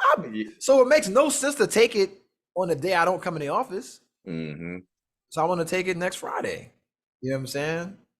Yeah. Take it off even earlier. Halloween weekend. Yeah, there you go. I'm be treating these tricks. Treating these tricks, bro. But that's the thing, man. And so it's like, for all the folks out there, man, it's like I talk to a lot of my friends, and their work-life balance is out of balance. Is more work than, because a lot of them in the military, or they're in, careers where it's 10-hour days, or it's shift work, things like that, because they're a lot of them blue-collar guys. Yeah, because mama's doing shift work, so like some Saturdays and Sundays. Yeah, nurses, healthcare. Yeah, working them hours. Law enforcement working them hours. Mm-hmm. Shit, even motherfucking ITs, that motherfucker working hours now. You know what I'm saying? So yeah. So it's like, hey, folks, like, that's why let me tell you, every day I wake up happy because I'm blessed. You know how much work I don't do? How much work You know what I I'm saying? don't do. You want to know the dumb shit I did this week at work? So we had to turn our time cards in early. Yeah. Right? Here's how the military fucks you, right? We had to turn our time cards in early. Because they were shutting the system down on Wednesday. Uh-huh. Wednesday morning. They were shutting it down Wednesday morning to do some maintenance, whatever, for like 3 days. So we're like, all right, time cards have to be in by close of business on Tuesday. So I set the alarm for close of business on Tuesday because I'm used to you don't sign out of a log until you're done. Mm-hmm. So I'm not gonna put my time card in until I'm done for the day. Work, yeah. And then I already feel weird about saying, "Hey, I worked 16 hours in the future when I didn't work," because you're saying, "Hey," because it's Wednesday and you're certifying your card for Thursday and Friday. Friday, okay. And it's like, so I feel a little weird because I'm the military. Like that shit ain't happen. Yeah, I'm not paying you, nigga. Yeah, right. My boss said, there's a question that he would ask: are you a letter of the law or are you a spirit of the law? Yeah, and that's the thing, right? And so we had to turn these time cards in. It's digital, right? And I set the fucking alarm. End of the day, 5:00, right when I was done because I was working extra time. And then like my VPN was fucking up, so everybody was sending me emails asking about my time card. But you wasn't getting it? Nope. Teba's on my phone watching Coco Melon. She put the bitch in airplane mode. Oh, smart girl. So I get back on my VPN. It's like 4:50, right? And then Teba's done with the phone. Get a text message, same time, 4:50, from my director, like, "Yo, what's up with your time card, bro? What's up with your time card, B?" I'm like, "Yo, I'm about to get fired." I'm like, I didn't turn the time card in. I'm about to get fired. Fuck, right? You're not gonna get fired for this. So now I'm like trying to get back on the VPN and shit, get into the system. I go in there, time card's already in. I'm like, what the fuck? So then I call my other supervisor. I'm like, what the fuck? I'm like, yo, I got this shit. I'm calling you back because of this. I'm like, this is what happened. And I didn't do the time card because I'm from the military and we're used to not closing out of things or sign out of things until the end of the day. Yeah. So I set my alarm for 5:00. I didn't realize you guys wanted this shit now, like certified and all that shit now, And she was like, yeah, she was like, look, it doesn't matter because if something happens, we can just take that money from your next paycheck. And I was like, oh, okay. But I'm so like brainwashed from the military. I'm like, it didn't happen. It's not 17. It's not 1700, so I can't sign out for the day because I'm like I don't sign out. So like even if I like my laptop, that shit stays on. You know what I'm saying? So if I'm out and about doing shit, I got Wi-Fi. I'm jumping on the VPN. You know what I'm saying? Because I got like my office number rings my laptop. Okay. So I don't forward none of my calls. Is y'all shit like? Because I've seen it as like the lady that we going to check out, but Google Fi or whatever. We use Cisco. Okay, Cisco. Okay, yeah, we use Cisco. So that's all our shit, bro. But yeah, so that's the thing. And so I'm like, I take my laptop with me all the time, bro. So I'm like, yo, listen, my life is so fucking. That's why I got so much time to go out here and have all this unprotected sex instead of setting goals for myself. As the doc would say. Yeah, as the fucking doc would say. I use my doc's Amazon password. I still have her Amazon fucking Mike Lowry out this bitch, are you? No. Oh my! You ain't that shit from. Oh shit! No, so my therapist. We used to talk. Mike Lowry. I never talked about this on the fucking pod. You motherfucking Mike Lowry. Oh my God. You know what I'm talking about, right? The Bad Boys, when Martin was like, I'm not angry. Yes, you're angry. And then it was like, oh my. It was, yeah. And so we used to talk. Like that's how we actually met. You know what I'm saying? Was in Hawaii dating. You know what I'm saying? And she had her own now. We met. Yeah, before I had a baby. You know what I'm saying? Respect. And she was cool with the kid too, but she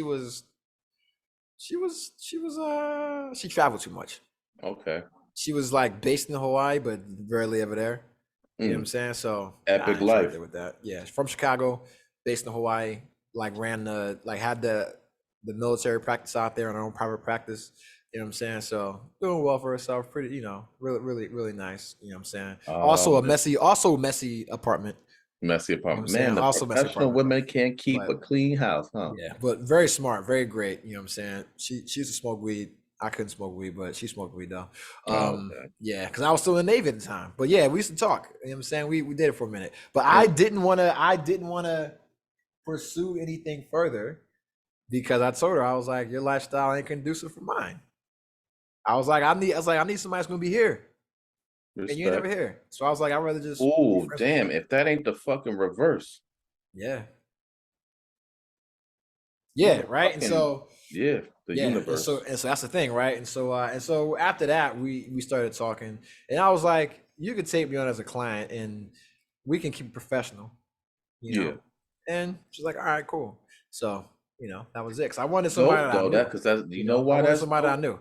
Yeah, I was about to say that's somebody that's familiar with you, so it ain't like you. I ain't hit. No, respect. Keep it G. Keep it G. Keep that shit legit. Brother. She was trying to hit. I have her at the crib. I have her at the crib, bro. I ain't kiss her or nothing, dog. Because this was like the Me Too era, bro. Oh yeah. You're not trying to take an L. Oh my nigga, I'm scared, bro. They just got Aziz. They just got Aziz. Oh man, they was coming for Charlemagne again, right? Yeah. They was coming for Charlemagne. They just got Aziz. They got all these motherfuckers, right? And I'm like, yo, I'm scared to hold a chick's hand, dog. No. You know what I'm saying? Because I'm like, yo, just having a bad date, they'll talk about you on Twitter, and now you're a rapist, dog. Yeah. Oh yeah, and that's how it was. Like you had, bro, Odell Beckham. They try to cancel Odell Beckham for not looking at the chick from Girls. Say that again. The Odell Beckham Jr. He went to like the Met Gala, and the creator of the TV show Girls, the white chick, her name is like not Lena Waithe, the black girl. I think it is Lena Waithe. Who's the black chick? I don't even know. Lena Waithe is the black chick, the black lesbian that writes for Showtime. And then there's a white lesbian that writes for HBO. Yeah. So the white lesbian that writes for HBO that wrote Girls was trying to get at Odell Beckham. He wasn't giving no shine. It wasn't even that. They were just sitting near each other. And that's Odell Beckham Jr. He has no idea who this woman is. Yeah. So he's just like, I don't know you. So he's just like, hello, that's it. And that was it. And he talked to the folks that he knew. And she was just like, he completely devalued me and blah blah blah blah blah blah blah. Because he ain't paying like, no fucking attention. He's just like, yo, I don't even know who you are. Yeah. He's like, I'm a football player. I don't watch Girls. We at the Met Gala. Yeah. I don't know any of these people. I'm just here for the star treatment. Yeah. You know what I'm saying? That's it. And so they try to cancel him for that. You know what I'm saying? So it's like, I was scared, bro. I was scared. So I was operating in that sense, bro, because it was Me Too era. And I was like, because we'd be at my apartment and shit, man. It's like my Hawaii with the condo, and she'd be, like curled up on me and shit like that. And she, doing this shit that she indicating. But I was just like, yo, me too. And then she got frustrated, you know what I'm saying? And then we had a conversation about that. And then I was like, well, you can be my therapist. I was like, well, look, here's why. I was like, because I was like, listen, I told her, I was like, if you weren't black, I would have already fucked you. You know what I'm saying? I was like, if you weren't black, I would already fucked you. Keep that in mind, but yeah, no, and it's because probably a good thing though, because now she's your therapist. That's the one, somebody who knows you with no bias that you can unload this shit on. Yeah, and she knew me, and we all, and like, I'm mixed. We had these conversations before. Yeah, the same shit I have on a pod, we would talk about. You know what I'm saying? Like I'll be at my crib talking on the balcony and shit. You know what I'm saying? So the same conversation I have in a bar, or I have with my friends, whatever, the same shit we talk about on the pod, man. But yes, that's the thing. So all you motherfuckers out there, get you a chick that if your girl has a fucking a degree in psychology, she need to be fucking using it. You know what I'm saying? But like tell her to sit you on the couch and Yo, did you see the IRS adjusted the tax brackets? Yeah, I was looking at that. You said it's a win for single cats? Single cats, because I go from like a 38% tax bracket to like 22. Okay, yeah. Life is good, boy. Let me tell you. Life is good, yeah. Because right now I'm looking like I'm still in the 22, so ain't shit changed for me. I'm 38, bro. Right now, as a single, yeah. I might as well be in California. You know how much that hurt? You know how much that that's... hurt? I don't use none of this shit I'm paying for. Because it's all shit designed for families. Yeah, respect. You know, the police are for families, not me. Not the you. Fire departments for families, not me. You know, schools are for families, not me. You know, and so fucking hospitals for families, not me. You know what I'm saying? So it's like all this shit is for the mail system. All my shit is digital, not me. Yes, y'all with some fucking gifts from grandma coming through the mail. You know, not me. But you know, now they're changing it, and it's crazy. It's crazy, and they give you like a different credit, like a higher credit per kid and shit like that too. And and so single parents, I think single parents get to claim kids or some shit like that, or single parents without kids, single parents that don't have primary custody of the kids get to get a piece of the kid too now, I think. And don't quote me on that, but no, I saw some shit that you get to claim kids that are not here yet. Like if you pregnant. So you get to claim an unborn kid. Unborn child. We talked about that on the pod. You get like the same tax credits in the same tax year. You get to claim the unborn kid the same way you would a kid that's here. Respect. And pro-life, baby. Pro-life. Here we go. Pro pocketbook, you know what I'm saying? So oh my God, I wish I had the article. I had it saved. There was a makeup-free beauty pageant. A makeup-free beauty pageant. Yeah. Who was in it? A bunch of pretty ass women. Yeah, natural joints. Yo, they was pretty as fuck. A gang of Alicia Keys up in that. Yo, I'm sitting there looking at this shit like, what the fuck? Like, why is it a normal pageant? I'm like, why is this the standard? Was it what? I gotta look that up. Was it like that? No makeup and just gorgeous. Yeah, makeup free. Yeah, because there was this one woman who won a beauty pageant without any makeup. So she competed in the beauty pageant without makeup and won.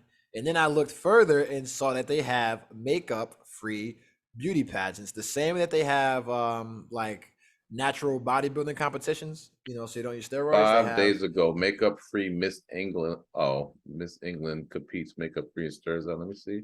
I'm looking at it now. I pulled it up.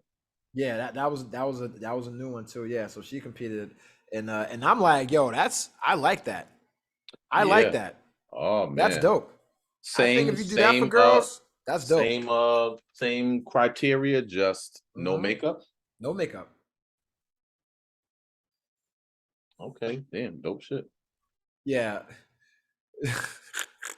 Let me see. Yo, you know what's crazy? You know how I knew I was shooting the other gym? How? Because I was dating a girl that wore makeup and had weaves and wigs and eyelashes. And I was like, I know they're gonna work, but fuck it. You say that again. I was like, I know it ain't gonna work. Oh, okay. I'm still shooting nigga Steph Curry. Yeah. But no, I think I'll be a fan of that makeup-free beauty pageants. I think that's dope. Let me see. I like it because there's like hella pretty girls out here, man. I think they should just be allowed to be pretty.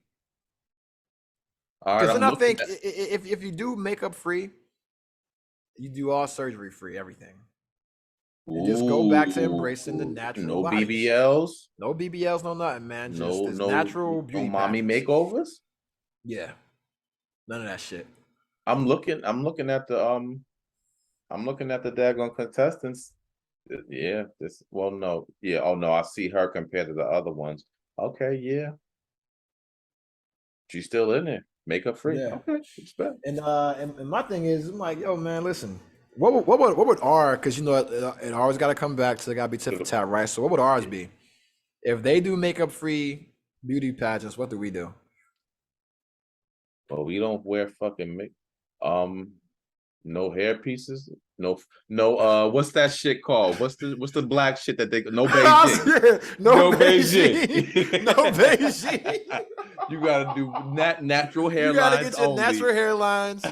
Natural hairlines, no Beijing, no fucking Beijing. Nothing, no chalk outline, no nothing. Yeah, natural hairline. So, natural hairlines only. Ladies, all right, and no, that goes for everything. So, because this ain't just black only, bro. So, no hair plugs, no hair transplants, no toupees, no nothing. No peck implants. You're taking it too far, bro. So if they gotta go makeup free, then we can't use any kind of hair. You know, any fucking hair enhancement devices. Natural hairlines only. Yo, Fox, LeBron, Harvey, y'all gotta go into our natural shit. Yeah. So that's the thing, man. But no, I like that, man. I'm seeing like a lot more, you know, of the body positivity and I'm with it. The natural beauty used in a more realistic way, like this kind of shit. I'm seeing like a lot of big girls doing yoga. I'm always a fan of that. Yeah. You give me a big girl doing yoga, I'll marry you. I'm telling you right now. I know what her arteries look like. Your girl, Takara. That's my love, bro. That's my girl, man. That's my girl. You know what I'm saying? She cool, bro. She cool. I talk about her all day. I talk about her all day, bro. But that's why they better not put me on a fucking TV show. Yo, they just start application still pending. Dira and them just put it in the group chat, but it's a new episode of fucking Love Is Blind is up. The new season of Love Is Blind. First 5 episodes are up. So yeah, shit is. So are you getting dressed up for Halloween? I don't know. We got our fucking fall festival on the 28th. The boss is going. Another cat is going. Right now, no. I don't think I'm getting dressed up. Well, I don't mean at work. I mean like for the kids. I don't got no parties. No, well, mine's are older, so ain't nobody trick or treating around here. Now, what we will do is what we wanted to do last year, but we didn't get to, was sit a portable fire pit out in the front, and then have all our candy out there, lawn chairs, and when the trick or treaters come on, get some of this candy. Let me see your outfits and whatnot. You know, we will celebrate like that. Yeah, definitely. Yeah. Cause I'm getting dressed up and I'm gonna do the costume and get Tubba a costume. We're gonna do it. We're gonna go trick or treating. I'm gonna go to trunk or treat too. Shout out to my man Julio. Yeah, that's what we having at ours. You know what I'm saying? I'm gonna go to McDonald's and get that shit. The real reason why I'm going. The real reason why I'm going. I'm putting it out here. I'm going to trunk or treat at McDonald's so I can casually run into the owner of McDonald's, Marty Gillis. And I can convince her to give me a red card so I can have free food at McDonald's. That's why I'm gonna do it. There's an agenda. Yeah. I mean, that's my people. She's the best. But man, I'm trying to get. I need this free food, man. They bringing the McRib back. Holiday season, the McRib comes back. Listen, man. I gotta. Oh, that shit is pork. Fuck, I can't eat it, man. God damn it. Gotta get the vegan McRib, man. The vegan McRib, bro. But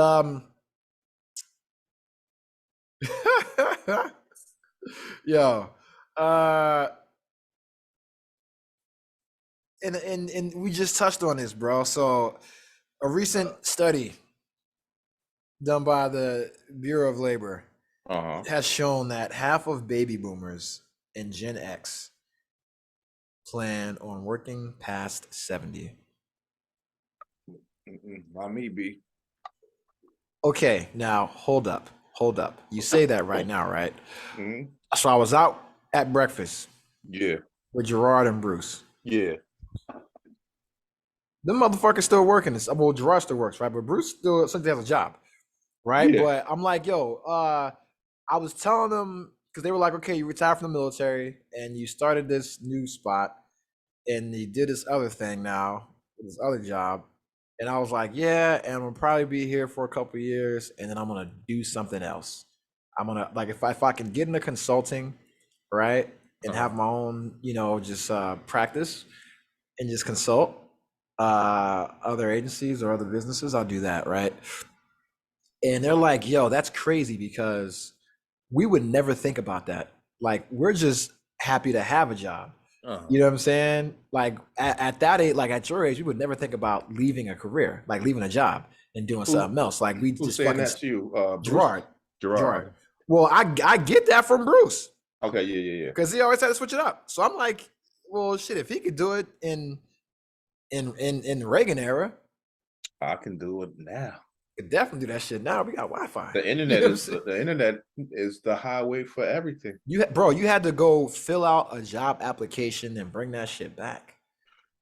You ain't gotta do that now, right? So it's like, so it's not as hard, right? But yeah, man, like, and they were just like changing and picking up your career and doing something different is like normal for you guys. And I'm like, well, it's not normal for us, but it's getting normalized by the younger folks. So I'm like, these motherfuckers don't plan on working more than 4 years anywhere. Yeah, we're trying to get that money now. We want to be self-sufficient by 38. We want to and I'm like, yo, but and so I'm learning from them because these young cats out here getting it, but it's like the baby boomers, so like our parents' generation and Gen X, they're working past 70 and they're 58, 60 right now, and I think about it, it's like grandma worked till 70. Yeah. I got niggas at the job that's in their 60s, pushing 70. I handle cases for people that are in their 70s. Now, these cats at the job, are they working because they have to work, or are they working because it's an easy win? And well, here's the deal. Busy anyway. Here's the deal.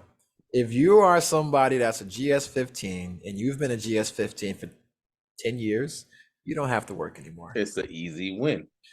So this ain't for me. This is for my family. They're going to reap the benefits of this shit. I mean, why would you want to work that long?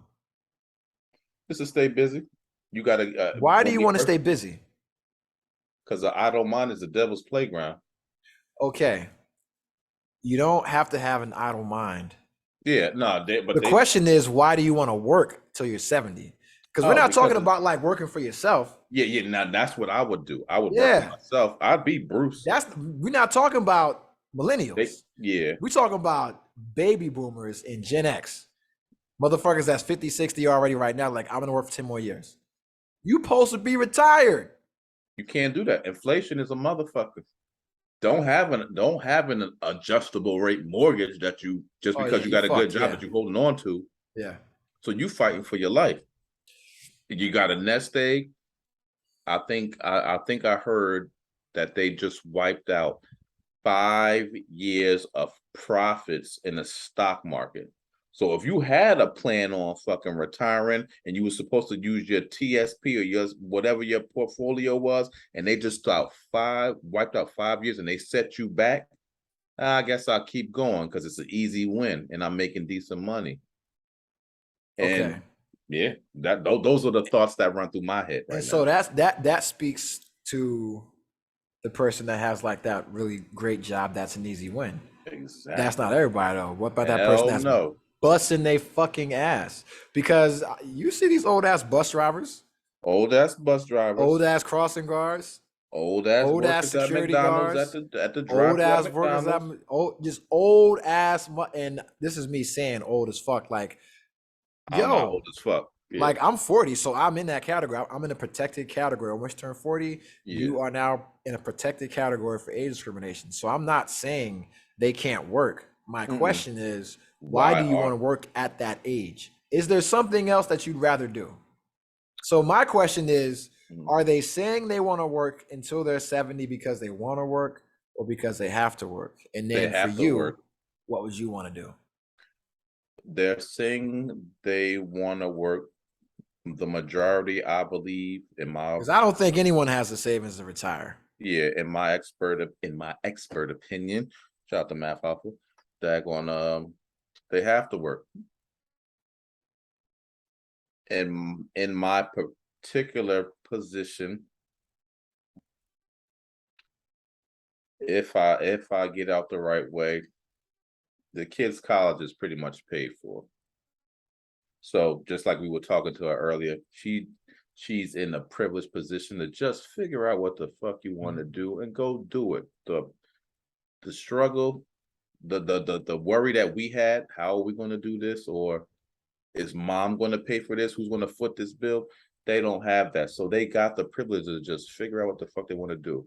A lot of people are funding their kids' college. I know a couple personally that are funding their kids' college, and they're enablers. So these particular kids are like, I want to do this. Okay, we'll take a loan. I don't want to do that. I want to do this. Okay, we'll take a loan. Oh, I want to. They set them up. Some people have, you know what? I'm 3 more, because even me, before the fucking money dried up, all I gotta do is get this overseas money to set my nest egg right, and we gone. Yeah. We gonna get that fucking sailboat, Step Brothers. We gonna get that sailboat and sail around the fucking world. The gilded lady rides again. The gilded lady. So yeah, some people are working because they have to. They, like I said, they got goals. They're funding kids. They're trying to set shit up, and then that's on the plus side. Then on the negative side, like I said, the stock market has wiped out about 5 years of profits. So if it's wiped out about 5 years of profits and inflation is up your basic shit, that Social Security ain't doing shit. Social Security might be your gas to your job so you can pay the rest of your bills. That's the fucking bus fare, bro. You can't afford a car. Yeah. You can't even afford a car. Oh my God. A motherfucker, you better hold on to that used Honda. Yeah. So yeah, that's crazy. That's crazy. So if it was me, what I want to be working is the goal to be working, but no, by at least, I'm 40 something now, so by at least 55, 60, by the time Social Security, it's right around the corner. Yeah, I know. Think about when you were 15 or when you were 18. And somebody said, "Oh, 40 years old," and you're like, "The fuck out of here!" That's like over twice my age. And now you've been in the military well over half of your life. Yes. You know, I just crossed that. I just went back over. So now I'm more civilian than I am military guy. Yeah. You know, so I've been a civilian longer than I've been a military person, man. And that's like, people don't fucking understand that. Like your entire youth, well, the majority of your good years, your youth and your formative adult years, right, are spent in an institution. And then you get out and it's like, okay, go be normal. How do you? Yeah, like just go be late for work every day. You ain't lying. Yo, just is me. I'm paranoid. Anytime I do anything wrong, I'm just like, yeah, what the fuck? I'm gonna get fired. Because in my head, you get fired for anything. Because that's the same in my head. Out there, you just a number. Yeah, it only you need a bachelor's degree to do the fries. Yeah, but you literally you got to do some wild shit to get fired. Is what is reality is for the most part. You if you have like a career, like a job you had to actually interview for and have a resume for and shit like that, you have to do something to get fired. You know what I'm saying? Like, it's not just gonna be like, oh well, we didn't like you. It's like, no, even if you were just average, you did the job they paid you to do. Yeah. So you'll stay. But it's like you got to do something to get fired. But in my head, I'm like, yo, these motherfuckers ain't got the money this week. You know what I'm saying? Like, the budget is off. It's like, yo, they ain't approved that. I was sweating with the budget. You know, I was like, they ain't approved the budget yet. Fuck, man. I'm sitting there texting Sadira like, yo, what's up? Can I get a second job? You know what I'm saying? Like, am I allowed to do that? You know what I'm saying? Like crazy shit. But because I'm so used to being in the military, everything guaranteed. It's like all you gotta do is stay alive. And now it's like, even now, it's like, yo, you know what?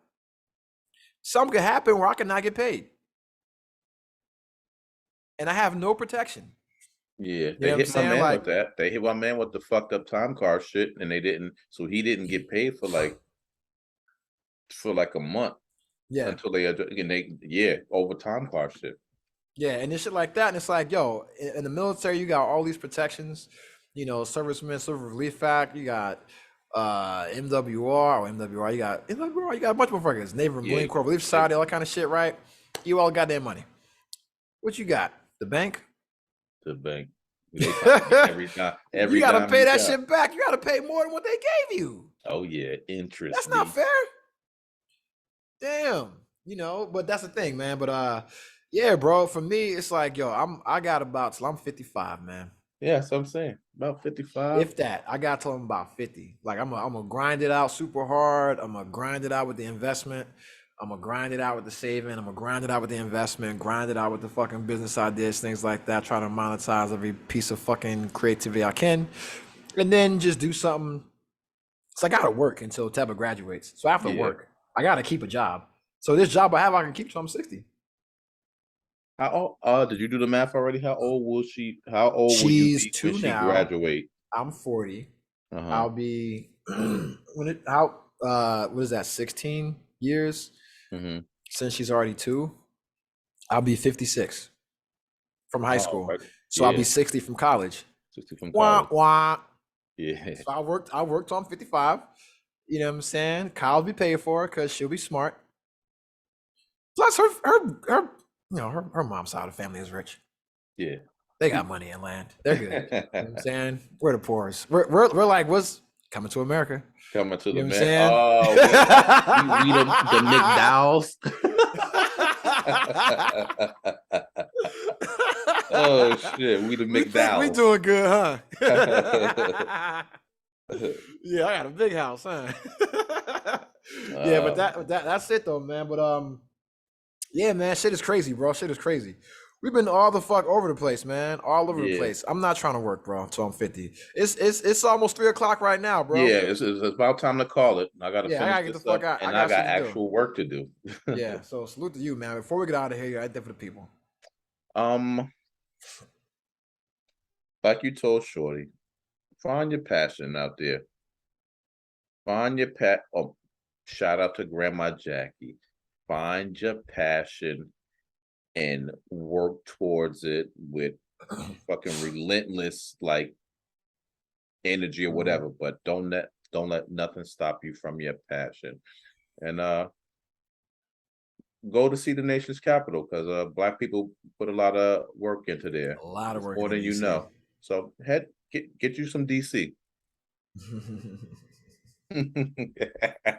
You take that how you want it. Yeah. So all I'm gonna say is this, man. You know, we back to conquering like we ain't never left. No timeline is safe. I'm where I need to be able to train.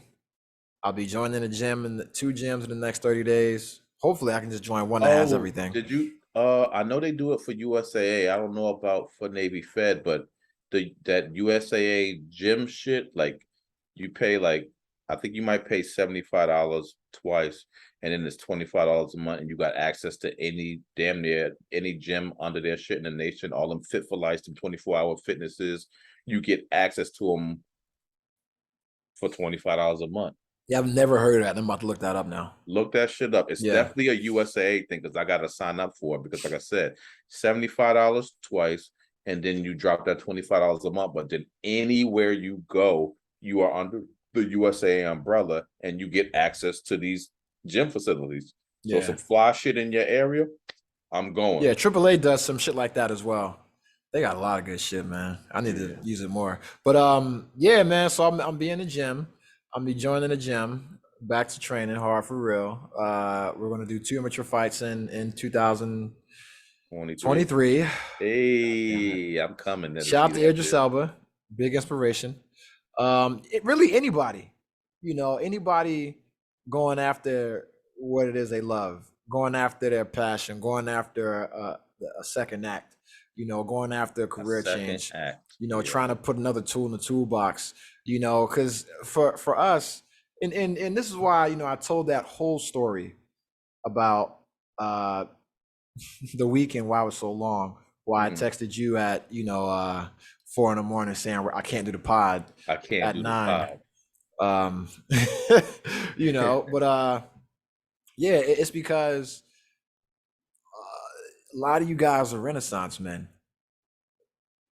You have skills and talents in numerous areas, and you need to embrace that, be proud of that, share that with people, you know, and encourage that not only in the other young men you mentor, but in your fellow peers, you know, because you got, I mean, let me use my man Gordon, for example, right? You text. He was a independent businessman for over 10 years, very successful. One of the best in New Jersey. Beyond that, he went and did like 3 or 4 other different jobs, right? Always found himself able to reach the level of like management, getting into like always found a way to be in charge of some shit, right? Which is a great thing, a great skill, right? Always been a hard worker. Fucking went to setting up like stores and like Walmarts and Targets and shit like that for the openings, things like that, doing that kind of shit, to doing the truck driving shit, to him being a fucking, he can rap, bro. This dude can rap. He can write poetry. You know what I'm saying? Shit like that. You know, to him being like me, we're sensitive dudes. You know what I'm saying? So even though we have these tough exteriors, like we're guys that, you know, like affection. You know what I'm saying? We give it. We like to spoil our ladies. You know what I'm saying? Shout out to G-Tex for not murdering me when I ruined his vacation. His couple's vacation that I went on with my ex-wife and ruined because I was a dickhead. But yeah, that's the thing. So, and great father, along with a bunch of other qualities and talents that you have. You know, you got a person like you do all this shit, you do poetry, you do all this art, you know what I'm saying? You got all this history and travel and culture and things like that. And it's like, okay, we got to embrace that shit, be able to share it at a moment's notice, because everybody else doesn't have that. And the thing to understand is like back in the day, bro, if this was like the French Revolution or some shit like that, you'd be a celebrity. I'd be a celebrity. I'd be famous. I'd be like Ben Franklin. Duke something of a Bridgerton. Yeah. And so I'm looking at that. I'm thinking about that shit. And I'm like, well, why is that not different now? I'm like, we respect the guys and gals with the most talent, with the jack of all trades. You know, like we love experts and we love those people that are talented in a lot of stuff too. And it's like, yo, you got all this good shit, and a lot of times I don't want to say I try to sell myself short, but I try not to brag or boast or like try to just like keep shit on the low. And it's like, hard to be humble when you stump on a jumbotron, huh? That's Kanye, you know. But that's the thing, man. So it's like if I know I've done all this cool shit, just use it, you know. But like, don't try, because like I'm sitting there, it's like, and you know, I'm having this conversation with my coworkers about like dating, and I'm like, the difference between dating as a kid or dating as a young person, as an adult, is that as a young person, you don't realize that your job is to get someone else to like you. When you're a kid, you're not thinking about that. You're not thinking about how hard that is. You're just like, oh, I like her, and I'm going to put my like on her, and then she'll like me. When you're an adult, you're like, I gotta fucking placate to them. I gotta get them to like me. Like me, yeah. You gotta humble yourself to do that. You know what I'm saying? And so that's the difference. So when you're out here dating older, you gotta get somebody else that's already set in their ways, already been through a bunch of shit, already been influenced by all type of shit, already has their own prejudices, their own preferences, you know, their own stigmas, they're jaded too, shit like that. And you got to get them to like you. Hard as fuck, bro. Yeah, you ain't lying. You know what I'm saying? And that's the thing, man. But yo, listen, a lot of y'all guys are Renaissance men, and you are trying really hard to impress people or to sell yourselves by being humble, when you could simply sell yourselves easier by being truthful. And so I'm gonna say it again, all right? There's a lot of you guys and gals are out there trying to sell yourselves by being humble, and you are working harder to sell yourselves by being humble. And you could sell yourself a lot easier if you simply told the truth. So take that and do with it what you will. All right.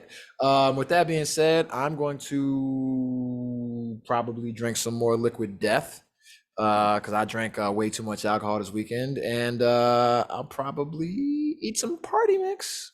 But other than that, Party mix is the shit, man. That's my shit, bro. Other than that, man, listen, thank you all for listening. We love you. Like, share, subscribe to the pod, send in your questions. I got some questions sent in. I meant to get some. I'll get to them next pod. Okay. Are we going to be on for the fucking next pod, or are we going to be sidelined? When do you want to do? Wednesday? We can do this Wednesday. Because I don't have Teba. I don't have plans. We can do this Wednesday. Or we can do Sunday.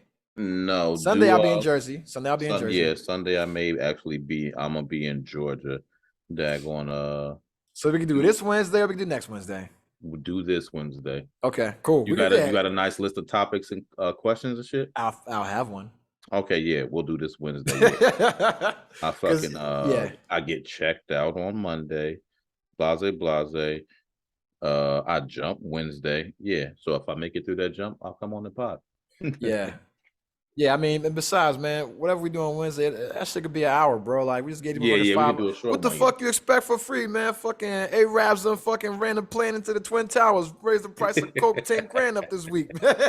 Shout out to 50 Cent. Shout out to Kareem. So Jeff said 50. Jeff want to talk about the 50 Cent and his son shit. Oh, his son. Right. Yeah. We'll do that Wednesday. We'll do that Wednesday. Say that Wednesday. Do the bullshit topics on Wednesday. Shout out to Kareem. If I don't go to the cookout, I send my cars instead. Yo, all right. And hopefully the first part of the show did record. So I just gotta convert it. All right, man. So fuck being woke. Should never been sleeping. It's always fuck Conway. Peace.